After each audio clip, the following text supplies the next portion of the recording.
আমার 18 হয়েছে গত জুলাই মাসের 10 তারিখে। গত জুলাই মাসের 10 তারিখে। সো 18 বছর মানে ধরে নেওয়া হচ্ছে যে শি ইজ অ্যাডাল্ট এবং তার বিচার বুদ্ধি করার ক্ষমতা আছে এবং সেই জায়গাটা থেকে সে সমাজের অনেক রিয়েলিটিকেই ফেস করতে পারে। তোমার নাম কি? আমার নাম সুভা আক্তার। সুভা আক্তার, এবং এটা তোমার অরিজিনাল নাম না, আমরা শুরু দিয়ে বলে নিয়েছি। এটা এই কারণেই বলছি যে সুভা এবং ওর ভয়েস এই দুটো যদি অন্য কারোর সঙ্গে মিলে যায় সেটা অবশ্যই আমি বারবার বলবো যে this is not real thing, কারণ আজকের স্টোরিটা অনেক সেন্সিটিভ এবং এই দুটোই এখানে পরিবর্তন করা হয়েছে। সো ওর রিয়েল পরিচয় সবকিছুই আমরা গোপন রাখছি। অ্যান্ড মোস্ট ইন্টারেস্টিংলি ওর কিছু স্ন্যাপ মানে ছবি আমরা আমাদের ইউটিউবে দেবো, এছাড়া তেমন করে কোথাও আসবে না।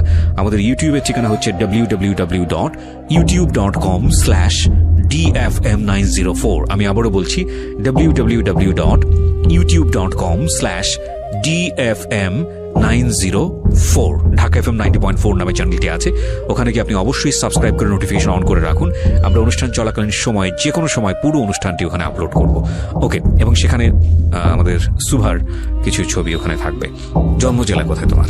আমার ঢাকাতেই। ঢাকাতেই তুমি জন্ম হয়েছো, এখানেই বড় হয়েছে? হ্যাঁ। ওকে, ঠিক আছে, শুরু করো। তুমি কেন ফিল করলা, তার আগে বলো তো, আমি তোমার স্টোরিটা কিছুটা জানি, কেন ফিল করলা যে এই ধরনের গল্প তুমি সিক্রেটসে এসে বলবা? আমি এই কারণে বলতে চাচ্ছি যে আমাদের সমাজে এমন অনেক মেয়ে আছে যাদের পরিবারে এরকম অনেক ঘটনা ঘটছে, কিন্তু সবাই কিন্তু বলতে পারছে না। আবার অনেক সময় আবার অনেক সময় হচ্ছে যে অনেকে জিনিসগুলো ফেস করে মেনে নিচ্ছে, আবার অনেকে খারাপ পথ বেছে নিচ্ছে। তো তার চেয়ে যদি কেউ আমার কথাটা শুনে নিজের মানে বুদ্ধি খাটিয়ে যদি কোনো ভালো কিছু করে, অন্তত তার জীবনে কিছু পরিবর্তন আসতে পারে। সো তুমি এই পার্সপেক্টিভ থেকে এটা বলছো। এখানে একটা বিষয় অবশ্যই খেয়াল রাখবেন প্রিয় শ্রোতা, ও যে বিষয়টা নিয়ে আজকে এখানে এক্সপ্লোর করতে যাচ্ছে এটা অত্যন্ত সাহসী একটা পদক্ষেপ আমি বলবো, কিন্তু এটা থেকে আসলে বের হওয়ার জন্য কোনো রিমেডি আছে কিনা সেটা আমরা পুরো স্টোরিটা শোনার পরে সবাই মিলে ডিসকাস করতে পারি। চলো শুরু করো একেবারে ছোটবেলা থেকে, যেখান থেকে তুমি বলতেছো। আমরা ব্যাকগ্রাউন্ডে থাকবো প্রথমে।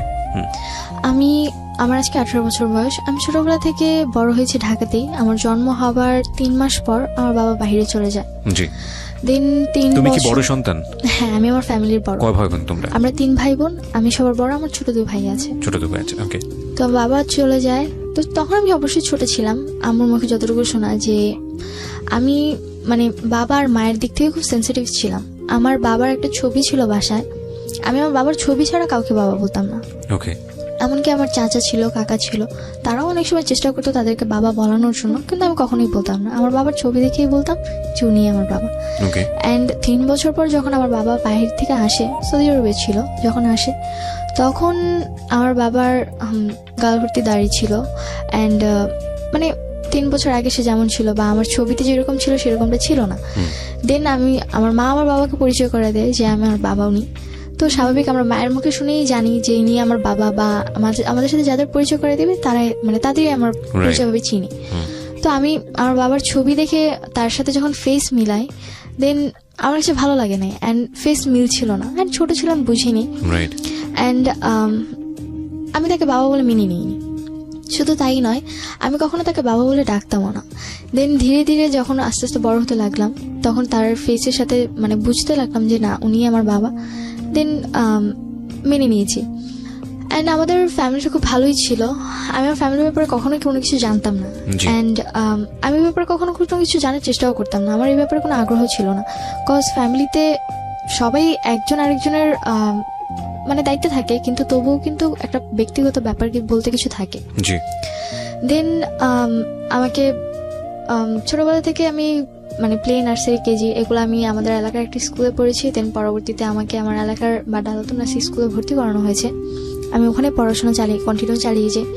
যখন আমি 7 উঠি, স্বাভাবিক মানে বয়সের খাতিরে মানুষ কিন্তু ভুল করে। তো আমার আব্বু আম্মু আমার সাথে খুব খারাপ আচরণ করে। খারাপ আচরণ করে বলতে কি? খারাপ আচরণ বলতে আমার গায়ে হাত তুলে। কি ছিল ঘটনা? কেন গায়ে হাত তুলে? রিজনটা ছিল যে আমি কেন রিলেশন করছি। কি মানে রিলেশনটা তুমি পড়লে কিভাবে? কি হয়েছে? পড়েছি, আমাকে প্রপোজ করে। ক্লাস 7 থাকতে আমার পাশের বাড়িতে ছিল একজন মানে ভাড়া থাকতো। তো সে আমাকে যখন প্রপোজ করে, তো আবেগের বশে তাকে আমি যখন অ্যাকসেপ্ট করি, আমাদের রিলেশনে যখন 14 দিন, তখন ফ্যামিলি জানতে পারে। একটু থামাচ্ছি আমি। সেটা হচ্ছে যে পাশের বাড়িতে যে ছিল ও কোন ক্লাসে পড়তো? পড়াশোনা করতো না। ও কি তোমার চেয়ে বয়সে অনেক বড় ছিল? হ্যাঁ, বড় ছিল বয়সে। পড়াশোনা আরো 2-3 বছর আগে ছেড়ে দিয়েছে। আচ্ছা। এন্ড জব করতো। তোমার চেয়ে বয়সে অনেক বেশি বড় ছিল। আচ্ছা, সে তোমাকে প্রপোজ করে? হ্যাঁ। আচ্ছা। তো যখন আমি অ্যাকসেপ্ট করি, আব্বু আম্মু আমাকে তেমন কিছু বলেনি। জাস্ট তোমার আব্বু আম্মু জানলো কিভাবে বিষয়টা? আব্বু আম্মু জানতে পেরেছে আমি আব্বুর ফোন দিয়ে কথা বলছিলাম। আচ্ছা। দেন আব্বুর ফোনে নাম্বারটা ছিল এন্ড রাতের বেলা সে যাচ্ছিল যে আমার সাথে দেখা করবে। আচ্ছা। এন্ড আমার মনে খুব ভয় ছিল, তো আমি ফোনটা সাইলেন্ট করে আমার বালিশের নিচে রেখে ঘুমিয়ে পড়েছিলাম। ওকে। দেন হঠাৎ করে আব্বু ঘুম থেকে উঠে দেখে যে বাইরের লাইট জ্বলছে এন্ড আব্বুর ফোন কাছে নি। যখন সে আমার বালিশের নিচে ফোনটা দেখে, রিসিভ করে ফোন, তো আমি ওখান থেকে, আব্বু কোনো কথা বলে না, কিন্তু অপর সাইড থেকে কথা আসে যে তুমি আমার সাথে দেখা করবে, আর তা নাহলে তোমার সাথে আমার ব্রেকআপ। ওকে, এই ধরনের কথা আসে? হ্যাঁ। ওকে। তো পরে এই কথাটা শোনার পর আব্বু খুব রেগে যায় এন্ড আমাকে ওই দিন খুব মারে এন্ড আমার পড়াশোনাও অফ করে দিতে চেয়েছিল, কিন্তু আম্মু কোনোভাবে হয়তো বা আমার পড়াশোনা। বাবা এর আগে কি তোমার কখনো গায়ে হাত তুলেছে? না, ওই ফার্স্ট টাইম। তোমাকে কিভাবে বাবা এগুলো খেয়াল করবেন, কারণ this is a very important thing. বাবা তোমার কাছে অনেক প্রিয় এবং অনেক রেসপেক্টেড একটা জায়গায় ছিল কি? ওকে। সো তোমাকে বাবা ওই ঘটনা জানার পরে তোমাকে বাবা কি করেছে? আমাকে প্রথমে 2-3টা থাপ্পড় মারে। জিজ্ঞেস করেনি যে কি হয়েছে ঘটনাটা? আমাকে জিজ্ঞেস করেছিল, দেন আমাকে বলার কোনো স্কোপ দেয়নি। আমি কিছু বলার আগে উনি আমাকে মারতে শুরু করে এন্ড তোমার ওই সময় ফিলটা কি ছিল যে যখন এরকম একটা ঘটনা, তোমার ক্লাস 7 এ বয়স খুব বেশি হলে 12 থেকে 13, তোমার বাবা এটা জেনে গেছে এবং তুমি তো নিজে থেকেই ভয় পাওয়ার কথা? হ্যাঁ, আমি খুব ভয় পেয়ে গিয়েছিলাম এন্ড আমি বলছিলাম যে আব্বু আমার কথাটা শোনো, আমি সরি যে আমি ভুল করছি, অন্তত আমার কথাটা শোনো। তারপরে তার একটাই কথা ছিল, কেন তুমি ফোন ধরবা আর কেন বা তুমি কথা বলবা?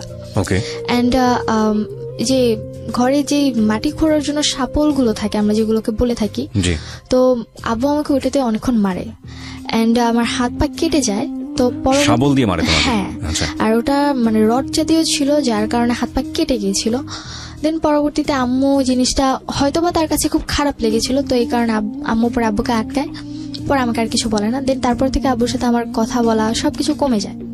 কজ আমার একটা জিনিসই মানে মনে হচ্ছিল যে আমার কথাটা কেন সে শুনলো না। মানে ভয় কাজ করে নাকি রাগ কাজ করে? ভয় রাগ দুটোই। ওকে। তারপরে দেন পরবর্তীতে আমার লাইফে আর তেমন কোনো ঘটনা ঘটেনি। ক্লাস 8 আমি জিএসসি পরীক্ষা দেওয়ার পর ওই ছেলেটার সঙ্গে সম্পর্ক কি হলো? ওই ছেলের সাথে পরে ব্রেকআপ হয়েছে। ব্রেকআপ কি তোমার থেকে হয়েছে নাকি তোমার আব্বু গিয়ে কোনো স্টেপ নিয়েছে ছেলেটাকে?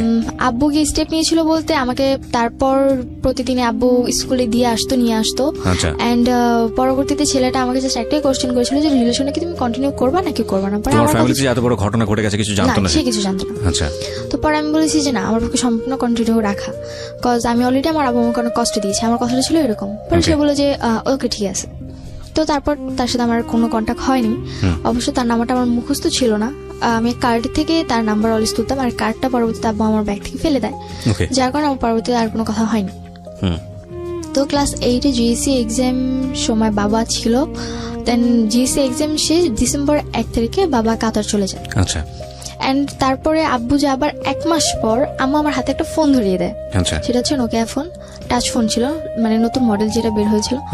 তো পরে নতুন ফোন ছিল, অনেক খুশি ছিলাম আমি।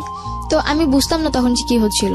তো রাতে আমি এফএম শুনতাম বা ফোনে ফেসবুক ইউজ করতাম। তখন আম্মু দেখতাম রাতের পর রাত জেগে কথা বলে। তো তোমাকে ফোন দিল, এটা কি তুমি চেয়েছিলে নাকি এমনিতেই তোমাকে দিল? নিজে থেকেই তারা দিয়েছিল। নিজে থেকেই দিল? হ্যাঁ, যে তুমি এটা ইউজ করো। হ্যাঁ, এটা আমাকে ইউজ করো, কারণ আম্মু অনেক সময় বাইরে যেত, বাসায় কন্টাক্ট করতে হতো, এই কারণে সে আমাকে ফোনটা দিয়েছিল। ওকে। তুমি কি এটা স্কুলে নিয়ে যেতে পারতে? না, স্কুলে আমাদের অ্যালাউ ছিল না। ওকে। তো পরবর্তীতে আম্মু রাত জেগে কথা বলতো। তো আমি ভাবতাম হয়তো বা যদি আব্বুর সাথে কথা বলে, কারণ আব্বু তখন নতুন বাইরে গিয়েছে। তো পরবর্তীতে জানতে পারলাম যে আব্বুর ফোন ছিল না, বাইরে যখন যায় তখন তার কাছে ফোন ছিল না, এন্ড সে আরেকজনের ফোন নিয়ে আম্মুর সাথে 2-1 মিনিট করে কথা বলতো। তো পরবর্তীতে আমি আম্মুকে কোশ্চেন করলাম যে তুমি কার সাথে কথা বলো? পরে আম্মু বললো যে আমার এক রিলেটিভের সাথে কথা বলি। আর কথাটা হচ্ছে যে আম্মুর বিয়ের আগে, আম্মুর বিয়ে হয়েছিল 18 বছর, আই মিন এসএসসি এক্সামের আগে। তো তার আগে তার একটা রিলেশন ছিল। দেন রিলেশন ছিল, সে তাকে খুব লাভ করতেন, তাদের মধ্যে খুব ঘনিষ্ঠ সম্পর্ক ছিল। এন্ড যখন আম্মুর ফ্যামিলিটা জানতে পারে, আমাকে একটা বিয়ে দিয়ে দেয়। সেটাই তোমার বাবা ছিল? না, সে ছিল একটা স্কুল মাস্টার ছিল। ওকে। তার সাথে যখন আমার মায়ের বিয়ে দেয় তারপর 6 মাস সংসার হয়, দেন আম্মু নাকি তার সাথে সংসার করতে চায়নি, আচ্ছা, যার কারণে সেখান থেকে আম্মু চলে আসে। পরবর্তীতে তাদের ডিভোর্স করিয়ে দেওয়া হয়। অ্যান্ড তার 3 মাস পর আমার আব্বুর সাথে বিয়ে হয়। এটা কি তোমার আব্বু আম্মু কি এটা কি অ্যারেঞ্জ ম্যারেজ ছিল নাকি ফ্যামিলি অ্যারেঞ্জ ম্যারেজ ছিল, দুপক্ষ থেকে অ্যারেঞ্জ ছিল? হ্যাঁ। ওকে, তো আমি এই ব্যাপারগুলো জানতাম না। কোথা থেকে জেনেছো তুমি এটা? আমার একটা ফ্রেন্ড ছিল, আমার আম্মুর আবার বান্ধবী ছিল, তো তার মেয়ে আবার আমার ফ্রেন্ড। এখানে একটু মাফ করবেন প্রিয় শ্রোতা, আজকে আমি প্রচুর ইন্টারাপ্ট করবো। সাধারণত আমি গল্পে কখনো ইন্টারাপ্ট করি না, মানে সচেতন ভাবেই পুরো গল্পটা শুনে যাই এবং লাস্টে গিয়ে কথা বলি। কিন্তু আজকে ইন্টারাপ্ট করার বিশেষ কারণ আছে, কারণ আমি চাই গল্পের ভেতরটা, ব্যাকগ্রাউন্ডটা খুব চমৎকারভাবে উঠে আসুক। নইলে সামনে আমরা যে সিচুয়েশনটা ফেস করতে যাচ্ছি সেটার অনেক প্রশ্নের উত্তরই মিলবে না। কজ আমরা যে ব্যাকগ্রাউন্ডটা আপনারা আছেন, এই ব্যাকগ্রাউন্ডটা খুব ভালো করে শুনবেন, প্রত্যেকটা বিষয় খুব ভালো করে শুনবেন। অলরেডি আমরা দুটো ঘটনার মুখোমুখি হয়েছি। নাম্বার 1, সেটা হচ্ছে ক্লাস 7-এ থাকতে ওকে যেভাবে একটা ঘটনার প্রেক্ষাপট ওকে যেভাবে টর্চার করা হলো সেটাও খুব ভালোভাবে নিতে পারেনি, যদিও বিষয়টা পরবর্তীতে মিনিমাইজ হয়ে গেছে, কিন্তু সাবসিকুয়েন্ট মাইন্ডে বিষয়টা থাকার কথা। 2 নাম্বার হচ্ছে হলো ও ফোন না চাইতে ওকে ফোন দেওয়া হয়েছে, যেটা ওর ভাষ্য। আর আরেকটি বিষয় খেয়াল রাখবেন, এখানে ও যেটা বলছে সেটাই যে স্পষ্টভাবে সবকিছু সত্য সেটা নয়, তবে সেটাকে বিশ্বাসযোগ্য জায়গায় নিয়ে যাওয়ার জন্যই আমাদের এত বেশি প্রশ্ন। হ্যাঁ, তো এই বিষয়টা তুমি কবে জেনেছো? জেনেছি আমার বাবা যাওয়ার 1 মাস কি 1.5 মাস পর। 1 মাস কি 1.5 মাস পর জানার পরে তুমি তোমার মাকে জিজ্ঞেস করেছো? হ্যাঁ। আচ্ছা, তো আমি যখন আমার ফ্রেন্ডের আম্মুর মুখ থেকে কথাটা শুনি, আমি মানে অবাক হয়ে যাই যে how is that possible. And আমি ছোটবেলা থেকেই বিয়ে করা বা একজনের সাথে ফিজিক্যাল করা বা আরেকজনের সাথে করা, এই জিনিসগুলো আমার খুব অপছন্দনীয় ছিল। আমি এগুলো কখনোই পছন্দ করতাম না। তো পরবর্তীতে আমার মানে খুব খারাপ লাগে যে আমি এমন একটা মায়ের মেয়ে। তবুও মানে এটা মনে হয়েছিল যে না, এখন হয়তো বা আমার মা খুব ভালো হয়ে গেছে বা সে হ্যাপি আছে আমার বাবাকে। তুমি কি করলে জানার পরে? জানার পর আমি বাসায় আসছি। সেদিন আমি আম্মুকে কিছুই বলি না। পরের দিনটা ছিল ফ্রাইডে, তো আমার স্কুল অফ ছিল। আমি ঘুম থেকে উঠছি ওই দিন 10টার দিকে। অ্যান্ড উঠার পর আমার মানে মন মানসিকতা ভালো ছিল না। অ্যান্ড আম্মু আমাকে বকাবকি করতেছিল যে কেন তুমি এত লেট করে ঘুম থেকে উঠছো, আর এত লেট করে কেউ ঘুম থেকে উঠে পড়াশোনা করো না, শুধু বাইরে আড্ডা মারো, আবার ফোন নিয়ে সারাক্ষণ টিপাটিপি করতে থাকো, কেন তুমি এগুলো করছো? তো পরবর্তীতে আমি আম্মুকে কোশ্চেন করলাম যে একটা সময় তো তুমি এগুলো করছো। আমার কথাটা ফার্স্টে এরকম ছিল, ফার্স্ট ছিল যে একটা সময় তুমি এরকম করেছো। Note that point please. হ্যাঁ। এন্ড পরবর্তীতে আম্মু বলল যে আমি এগুলো করেছি মানে। তো আম্মু তখন রুটি বানাচ্ছিল, হাতে বেলুন ছিল। পরে আমি বললাম যে কেন তুমি করনি, তোমার আগে একটা রিলেশন ছিল, এন্ড পরবর্তীতে জানলাম যে তোমার আরো নাকি আরেকটা বিয়েও ছিল। তো আমি তোমার মেয়ে, আমি তোমার সাথে যেমন সবকিছু শেয়ার করি, তোমার উচিত আমার সাথে সবকিছু শেয়ার করা, কারণ আমরা বন্ধু। পরে আম্মু আমাকে মানে হয়তো তার মাথা বেশি গরম হয়ে গিয়েছিল, কথা বলার ধরনটা হয়তো আমার ভালো ছিল না, তো এই কারণে উনি আমাকে বেলুন দিয়ে 2টা বাড়ি মারে। হ্যাঁ, এন্ড তখন আমার মাথায় আরো বেশি গরম হয়ে যায় যে আমি অলরেডি জেনেছি অন্য কারোর কাছ থেকে, তোমাকে জিজ্ঞাসা করছি, তুমি আমাকে সুন্দরভাবে অ্যান্সার না দিয়ে তুমি আমার গায়ে হাত তুলছো কেন? তো আমি পরবর্তীতে আমার সাথে অনেক তর্ক করি, আমি আর কোনো কথা বলি না।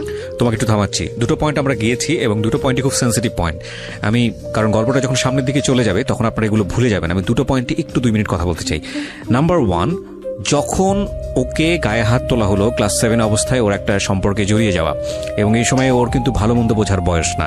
এই বিষয়টা প্যারেন্টসদের খুবই সেন্সিটিভলি ডিল করা উচিত। কেন ডিল করা উচিত? ওর লাইফে একটা সময় সম্পর্ক আসবে, সেটা খুব স্বাভাবিকভাবেই হবে। ওকে প্রথমেই যদি এই ধরনের একটা ধারণা দিয়ে দেওয়া হয়, তাহলে স্বাভাবিকভাবেই অন্য কোনো যখন পরিণত বয়সে একটা সম্পর্ক আসার কথা, তখন ওর মাথার মধ্যে কিন্তু এই জিনিসটা কাজ করবে, যেটা খুব খারাপ জিনিস, এবং ওইটা তো স্বাভাবিক হতে পারবে না। এটা একটা। আরেকটা বিষয় যেটা, যে এতে হিতে বিপরীত হতে পারে। মানে ওর গায়ে যেভাবে হাত তোলা হয়েছে তাতে করে কিন্তু খুব রাফ ডিসিশন নিয়ে ফেলতে পারে, কারণ বয়সটা খুবই ইয়াং বয়স। তো সেই জায়গাটা থেকে ওকে ডিল করা উচিত ছিল খুব সফটলি, যেটা প্যারেন্টস করেননি।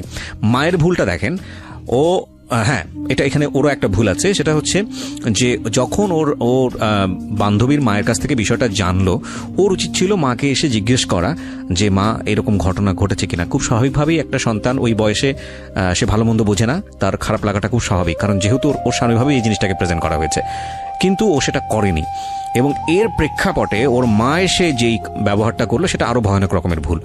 একটা জিনিস আমরা হয়তো অ্যাকসেপ্ট করে নিলাম, যেহেতু ওর বয়স ছোট এবং ও যেহেতু বিষয়টা বোঝেনি, ও এসে ও মাকে ওইভাবে বলতে পারেনি, সে কারণে সে খুব রাফলি জিনিসটাকে প্রেজেন্ট করেছে। কিন্তু ওর মার উচিত ছিল বিষয়টা ওর কাছ থেকে খুব সুন্দর করে জেনে তারপর ওকে খুব সুন্দর করে বুঝিয়ে দেয়া। আমরা যেই প্রযুক্তির যুগে বসবাস করি, সেখানে আমাদের সন্তানেরা আমাদের অতীত জানবে না, এটা হতেই পারে না। আমাদের অতীত তারা জানবেই। একটা সময় যদি আপনি ভুল করে থাকেন বা কোনো একটা বিপদের মধ্যে পড়ে থাকেন বা যাই কিছু করে থাকেন না কেন, এই প্রযুক্তির যুগে সবকিছু ডকুমেন্ট থেকে যায়, এবং একটা সময় গিয়ে আপনার সন্তান সেটা জানবেই। সুতরাং সেটার জন্য আপনার একটু প্রিপেয়ার থাকা উচিত যে আপনি বিষয়টাকে কত সফটলি আপনি আপনার সন্তানকে খুব সুন্দর করে জিনিসটা বোঝাবেন, যাতে করে তার মানসিকভাবে কোনো ধরনের সে বিপর্যয়ের মুখে না পড়ে। হ্যাঁ বলো তারপর। তারপর থেকে আমার সাথে গায়ে হাত তুলো। পরে আমার সাথে আমার আর কোনো কথা বলি না, আমি রাগ করে আমার সাথে কথা বলি না। কিন্তু এই প্রশ্নের উত্তর কি দিল তোমার মা তুমি যখন বললা এটা? প্রশ্নের পরবর্তীতে আম্মু আমাকে আর কিছু বলেনি, শুধু গায়ে হাত তুললো। হ্যাঁ গায়ে হাত তুলেছি, আর পরে এটাই বলেছে যে আমাদের ব্যাপারে তোমার না জানলেও চলবে। Oh this is a big mistake, big mistake. Okay. And এটা বলেছিল যে আমাদের ব্যাপারে তোমার না জানলেও চলবে, এন্ড নিজের লাইফের ব্যাপারে ফোকাস দাও, তোমার ফ্যামিলির ব্যাপারে এত কিছু জানার প্রয়োজন নেই। আমরা এখানে একটা বিরতি নিব প্রিয় শ্রোতা। আজকে আমি প্রথমেই বলে নিচ্ছি আমি অনেক বেশি ইন্টারাপ্ট করব, কারণ স্টোরির প্রয়োজনেই, এবং আপনারা ধৈর্য ধরে শেষ পর্যন্ত শুনবেন। This is a big family crisis. আজকের এই গল্পটা থেকে অনেক ছেলে মেয়েই বা অনেক ফ্যামিলি হয়তো বা তাদের চিন্তাভাবনার জায়গাটা পরিবর্তন করবেন। দেখুন, আমরা সমাজে এত কিছু নিয়ে কথা বলি, সমাজে এত এত প্রবলেম নিয়ে কথা বলি, কিন্তু ঘরের ভেতরে একটা শিশুর সুস্থভাবে বেড়ে ওঠার জন্য তার যে মানসিক পরিবেশটা প্রয়োজন, এবং একই সাথে বাবা মা শিশুর সাথে কি আচরণটা করবেন বা কোন জায়গাটায় প্রাইভেসি মেনটেন করবেন, বা প্রাইভেসি যদি ওপেন হয়ে যায় তাহলে সেটাকে কিভাবে ডিল করবেন, সেই বিষয়টা নিয়ে কিন্তু কোথাও কোনো আমাদের না আছে এডুকেশন প্রতিষ্ঠানে, না আছে কোথাও সামাজিকভাবে কোনো শিক্ষা। কিন্তু this is a very very important part for our social life এবং ফ্যামিলি লাইফ। সেটার হয়তো আজকে একটা খুব ভালো দিক নির্দেশনা হয়তো আজকের এই এপিসোড থেকে আসবে। আপনাদের সবাইকে বলবো একটু ধৈর্য ধরে মনোযোগ দিয়ে শোনার জন্য, এবং যারা এটাকে এন্টারটেইনমেন্ট হিসেবে নিচ্ছেন তাদেরকে আমি বলবো please get lost, cause this episode actually not for the entertainment, so called entertainment. It's a part of entertainment of course. সেইভাবে যদি যাই তাহলে সো কল্ড এন্টারটেইনমেন্ট বলতে যেটা বোঝায় যে মুভি হলো বা নাটক দেখলাম, তারপরে okay fine I get some মজা ফান, ভুলে গেলাম। আজকের এপিসোডটা বা সিক্রেটসটা আসলে এরকম না, সামথিং বিয়ন্ড এন্টারটেইনমেন্ট। যদিও এটা এন্টারটেইনমেন্টেরই একটা অংশ, কিন্তু সামথিং বিয়ন্ড এন্টারটেইনমেন্ট, এন্টারটেইনমেন্টের ভেতরে এন্টারটেইনমেন্ট, সামথিং বিয়ন্ড এন্টারটেইনমেন্ট। ওকে, সো আমরা একটা ছোট্ট বিরতি নেই, বিরতির পর আবারও ফিরে আসছি, আশা করছি আমার। তারপর আম্মুর সাথে আমার কথা হয়নি 2-3 দিন, এন্ড তারপরে দেখি যে আম্মু একজনের সাথে কথা বলে এন্ড বাইরে গিয়ে দেখা করে। তখন কি তুমি তোমার মার সঙ্গে স্বাভাবিক ছিলে, কথাবার্তা বলতে, নাকি একদম চুপচাপ? নরমালি ওরকম কথা হতো না, জাস্ট খেয়েছো কিনা বা খাবা কিনা বা স্কুলে যাবা কিনা। তোমার কোনো ফ্রেন্ড ছিল ওই মুহূর্তে তাদের সাথে তুমি এই বিষয়গুলো শেয়ার করতে? না, আমার আসলে আমি ছোটবেলা থেকে আমি স্কুলে পড়তাম, কিন্তু আমার ছোটবেলার স্কুল লাইফটা ছিল সবচেয়ে খারাপ। কেন? কজ আমার স্কুল লাইফে আমি কখনো কোনো ফ্রেন্ড করতাম না। আমার নিজের কাছে খুব খারাপ লাগতো, কজ সবার ফ্যামিলি এত সুন্দর, এন্ড আমি সবসময় একটা জিনিস চাইতাম যে আমার মা, সবার মায়েরা তাদের স্টুডেন্টস মানে বাচ্চাদেরকে নিতে আসে, আমি চাইতাম যে আমার আম্মু যেন আমাকে নিতে আসে। যদিও যে বছরে যদি 2-1বারও সে আমাকে আনতে যেত, মানে তার চেয়ে মানে সেদিনটা মনে হতো যে আমার ঈদের মতো খুশি যে সে আমাকে নিতে আসছে। নিতে যেত না কেন? কোনো কারণ ছিল? নিতে যেত না, তখন আমার ছোট ভাই হয়েছিল, এন্ড তার একটাই কথা ছিল যে তোমার ছোট ভাইকে বাসায় রাখতে হয়, দেখতে হয়। তো বাসার কেউ ছিল না? না, বাসার কেউ ছিল না। সো তুমি তোমার জায়গা থেকে এটা ফিল করতে, কিন্তু তোমার মায়ের জায়গা থেকে বিষয়টা লজিক্যাল ছিল। হ্যাঁ, লজিক্যাল ছিল। তো তোমাকে সুন্দর করে বোঝাতো না বিষয়টা যে দেখো বাবা আমার এরকম সমস্যা যে কারণে না, যেতে এরকম পারে? কখনো বুঝাইনি। মানে আমার মায়ের আচরণ ছোটবেলা থেকে অনেক রাফ ছিল, এন্ড একটা মা উনি তো একটা মানুষের নিম্ন স্তরে যেই বকাবকি করে বা স্ল্যাং, হ্যাঁ, কটু কথা বলে, মানে একটা মানুষের নিম্ন স্তরের চেয়ে নিচু কথা উনি আমাকে বলতো। আমি আগেই বলেছি আজকে আমি অনেক ইন্টারাপ্ট করব। আমি আপনাদের যারা রেডিওতে এটা শুনছেন তাদের হয়তো মনে হতে পারে যে এটা কিভাবে সম্ভব। আমি আমার এটা গিবত হয়েছে, আল্লাহ মাফ করুক। আমি জাস্ট একটা এক্সাম্পল দিই। আমার পাশের বাসায় এরকম একটা ঘটনা ঘটে রেগুলারলি। মেয়েটার বয়স আমি জানি না, এবং হঠাৎ করে সেদিন আমি শুনছিলাম, বাসায় ছিলাম অল্প সময়ের জন্য, মা এবং মেয়ের কনভারসেশন। মা মেয়েকে যেভাবে গালি দিচ্ছে, যে কথাগুলো বলছে, সেটা আমার কাছে কোয়াইট আনথিঙ্কেবল মনে হয়েছে। এবং মাঝে মাঝে দেখছিলাম যে মেয়েটার প্রতিবাদ করছে, ছোট ছোট অল্প অল্প প্রতিবাদ করছে। তোমার একটা সময় মনে হচ্ছিল যে এই মেয়েটার ভয়েসটা একটা সময় লাউড হয়ে যাবে, মা তখন আর কিছু বলতে পারবে না। কারণ বিষয়টা আসলে তাই হয়, আমরা যত কিছুই থাকি না কেন, হয়তো ওই মায়ের লাইফে একটা গল্প আছে, সে অনেক বেশি ফ্রাস্ট্রেটেড, নিশ্চয়ই আছে, নইলে মেয়ের সঙ্গে এত খারাপ ব্যবহার কেন করবে? কিন্তু এটা একটা না, মানে শস্য জমির মতো, আপনি যে কাজটা করছেন সেটার রেজাল্ট আপনাকে পেতেই হবে। এবং আপনি একজনের উপর ফ্রাস্ট্রেটেড হয়ে যদি আপনি আপনার সন্তানের সাথে খারাপ ব্যবহার করেন, আপনার সন্তান এটা কড়াই গন্ডায় আপনাকে দিয়ে দিবে, ব্যাগ দিয়ে দিবে। যাই হোক, বলেন তারপর।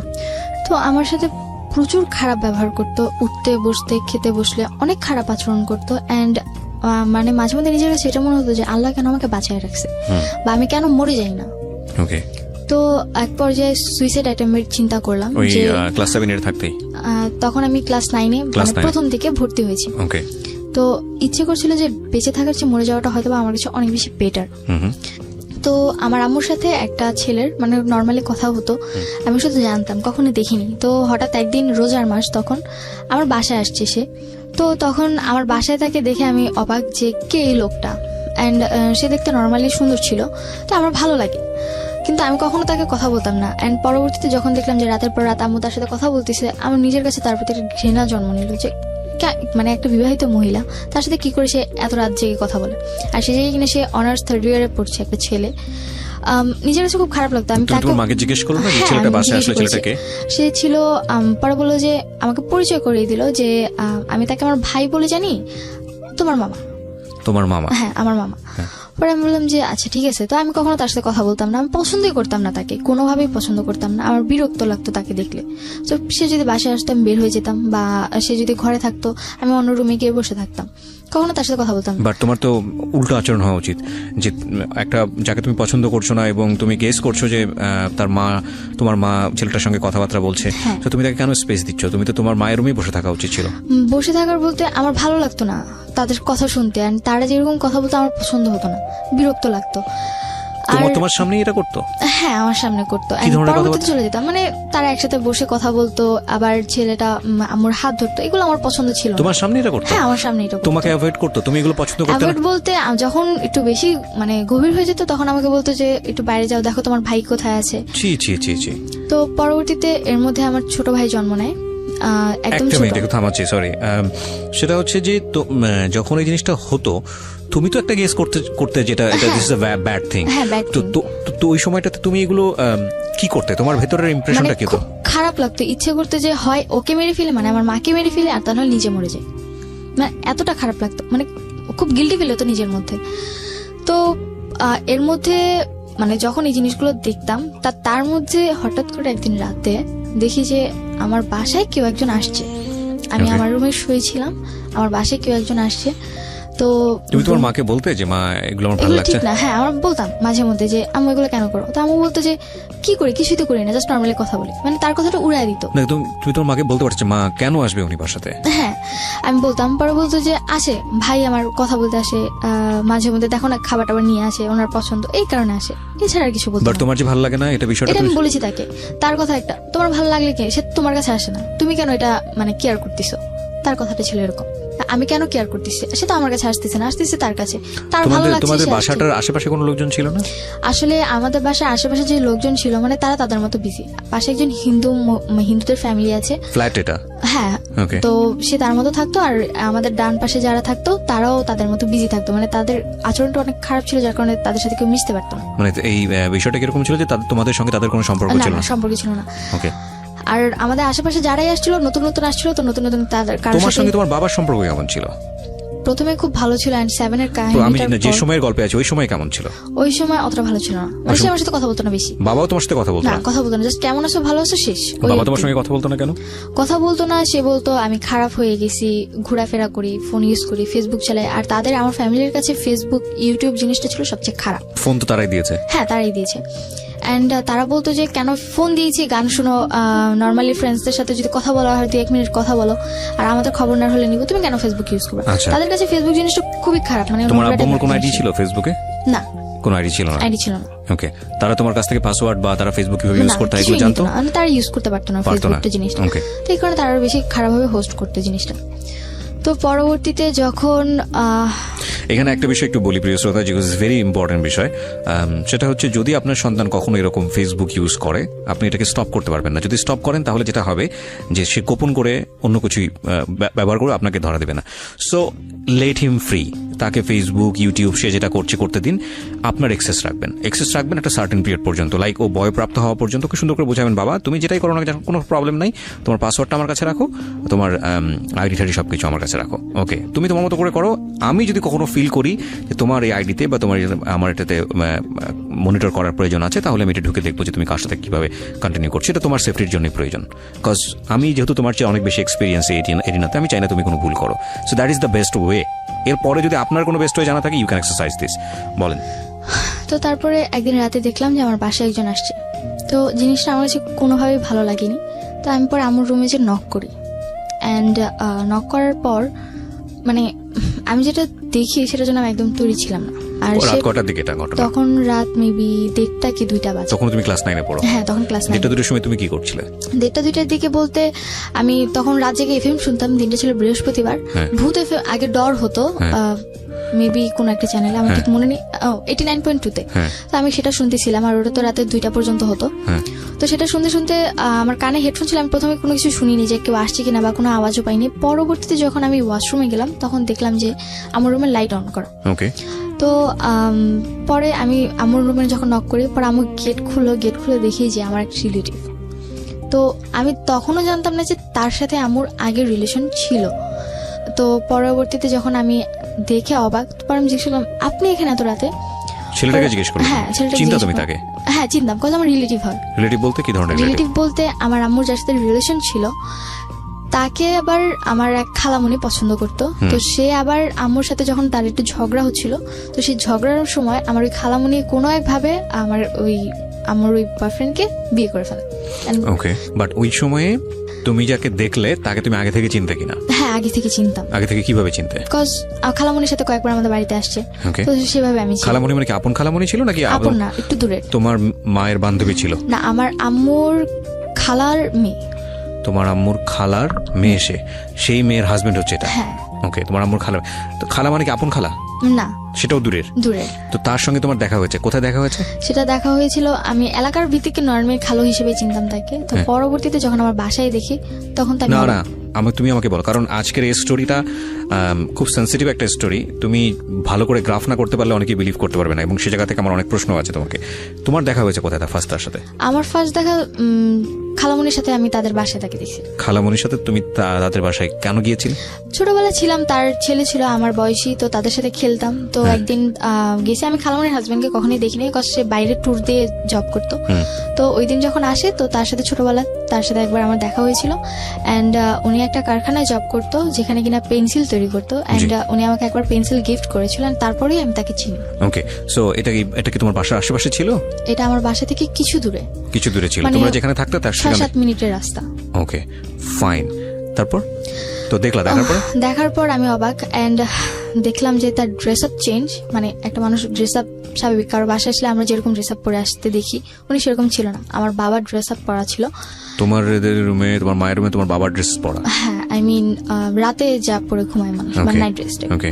তো পরবর্তীতে আমি যখন আস্ক করলাম, পরে মানে তোমার 2 ভাই কই ছিল? আমার 2 ভাই ঘুমোচ্ছিল তোমার মায়ের রুমেই? হ্যাঁ, আমার রুমে, আর আমি আলাদা রুমে। ওদের বয়স কত ছিল তখন? আমার বয়স, তোমার 2 ভাইয়ের বয়স? আমার 2 ভাইয়ের একজনের বয়স ছিল মেবি 4 বছরের মতো, আরেকজন একদমই ছোট, কি 6-7 মাস। তোমাদের রুম কটা ছিল বাসায়? বাসায় 3 রুম ছিল।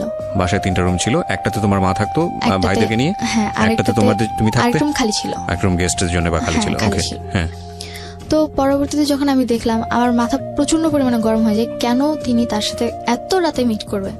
এন্ড আমি আম্মুর সাথে খুব খারাপ আচরণ করি, ঝগড়া করি ওই সময়, তখনই তার সামনেই ঝগড়া করতে থাকি। এন্ড পরবর্তীতে সে যখন এই জিনিসগুলো দেখে, চেঁচামেচি হতে থাকে, আশেপাশে মানুষও চলে আসতে পারে, এই ভয়ে উনি ড্রেস আপ চেঞ্জ করে চলে গেছে। ওই সময় বের হয়ে গেছে। বাই দ্য ওয়ে, তুমি যে বাসায় থাকতো, বাসার গেটম্যান ছিল না? গেটম্যান না, আমাদের বাসা, মানে আমাদের বাসাটা ছিল এরকম যে আম্মুর রুম ভিতরে, তারপর একটা মাঝখানে রুম, তারপর আমার রুম, আমি আবার বাইরের রুমে ঘুমাতাম। তোমার কয় তলায় থাকতে? তালা বলতে আমাদের তালা সিস্টেম নেই, মানে একতলাই সবকিছু টিন সেট, মানে তালা সিস্টেম, একতলা, উপরে ছাদ, মানে পুরো বাসাটাই ছাদ ঢালাই করা একতলা বাসা। ওকে, বাসায় কোনো গেটম্যান ছিল না? ওকে। তো গেটে তালা দেওয়া সবকিছু আম্মুই করতো। পরে যখন চলে গেছে, এন্ড আমার কাছে খুব খারাপ লাগে। এন্ড আমি কেন, মানে আমার খাওয়ার সাথে আম্মুর নামে লেখা। এটা কি তোমার বাবা বানিয়েছে নাকি তোমার? আমার নানুর জমি ছিল, পরে আম্মুকে দিয়েছে। বাড়িটা তোমাদের? হ্যাঁ, আশেপাশে যে ভাড়া থাকে তারা তোমাদের ভাড়াটিয়া তারা? আশেপাশে ভাড়া বলতে বাড়িটা আমাদের, আশেপাশে যারা থাকে তারাও তাদের মতো বাড়ি। ওকে, ফাইন, ঠিক আছে, সিনারিওটা বুঝতে পারছি আমরা। তারপর? হ্যাঁ, তো আমার কাছে খুবই খারাপ লাগে। এন্ড এই জিনিস, মানে আমি তার সাথে, আমার খালুর সাথে কেন খারাপ আচরণ করি, এর জন্য আমার গায়ে হাত তোলে। ওই সময় তখন ওনার সামনেই করে নাকি যাওয়ার পরে? উনি যাওয়ার পরে তো প্রচুর গায়ে হাত তোলেন। আমি সহ্য করতে না পারে লাস্ট মোমেন্টে আমি আমার মুখে ধাক্কা মারি, যে তোমার লজ্জা করে না, এত রাতে একটা লোক নিয়ে এসে তুমি থাকতেছো, আবার তুমি আমার গায়ে হাত তুলতেছো। তো আম্মু যে এক ধরনের ইয়া থাকে, মানে যে ডাল ঘুটটায় যে ইয়াটা থাকে, ডাল ঘুটনি, তো ওইটাতে আমার গায়ে হাত তুলে। এন্ড আমার প্রচুর রাগ হয় যে কেন আমার গায়ে হাত তুলবে। এই যে ওই সময় আমার তোমার টিচারটা ভাইরা কি? কোথায় ছিল? আমার ভাইরা ঘুমোচ্ছিল তখন। তখনও ঘুমোচ্ছে? হ্যাঁ, তখনও ঘুমোচ্ছিল। আচ্ছা। তারপর যখন আম্মু আমার গায়ে হাত তুলে মানে আমি চিৎকার চেঁচামেচি করতেছিলাম, দেন আমার বড় মানে আমার মেঝো যে ভাইটা আছে ও উঠে যায়, উঠে প্রচুর ভয় পেয়ে যায় এত রাতে কি হচ্ছে। তো ও আবার খাটের কর্নারে চলে যায়। তো ও আবার আমার ছোট ভাইটাকে কোলে নিয়ে সাইডে গিয়ে বসে থাকে। ছোট জন তো ছোট ছিল, ওকে কোলে নিয়ে বসেছিল সাইডে। অ্যান্ড আমার সাথে খুবই খারাপ আচরণ। অ্যান্ড আম্মু আমাকে মারতে মারতে একবার আমার জামা ছিঁড়ে ফেলে। ওকে। জামা ছিঁড়ে আমাকে ঘর থেকে বের করে দেয়, যে বাড়িতে তোর থাকার দরকার নেই, যে মেয়ে কিনা মাকে বুঝবে না, মার প্রবলেম বুঝবে না, সেই মেয়ের এই বাড়িতে থাকার দরকার নেই, বাসা থেকে বের হয়েছে। ওকে। একদিকে আমার জামা ছিঁড়ে গেছে, খুবই খারাপ অবস্থা। আমি এত রাতে কি করে আমাকে বাসা থেকে বের করে দেয়, আমার আরো খারাপ লাগে। আর আমি বাইরে কান্না করতে থাকি। পরে 6টার দিকে ভোর, তখন আমাকে ঘরে ঢুকায়। কটার সময় বের করতে তোমাকে? আমাকে বের করে দেয় তখন মেবি 2:30 বাজে, 2:30 কি 3টার দিকে। ওই 3টার সময় বের করে দিলে তুমি কোথায় ছিলে? বাইরে, গেটের বাইরে দাঁড়িয়েছিলাম। দাঁড়িয়েছিলে মানে 3 ঘন্টা তুমি ওখানে দাঁড়িয়েছিলে? হ্যাঁ, ওখানে দাঁড়িয়েছিলাম। এন্ড এর মধ্যে আশেপাশে কোনো লোকজন ছিল না? আশেপাশে ভোরবেলা এত রাতে তো কেউ থাকে না। তো আমি বাইরে আমাদের যে পিড়াটা ছিল ওখানে বসেছিলাম আমি।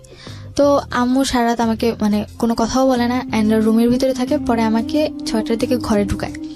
ঘরে ঢুকানোর পর আমি আম্মুর সাথে আর কোনো কথাই বলি না, একদমই কোনো কথা বলি না, আমি আমার রুমে চলে যাই।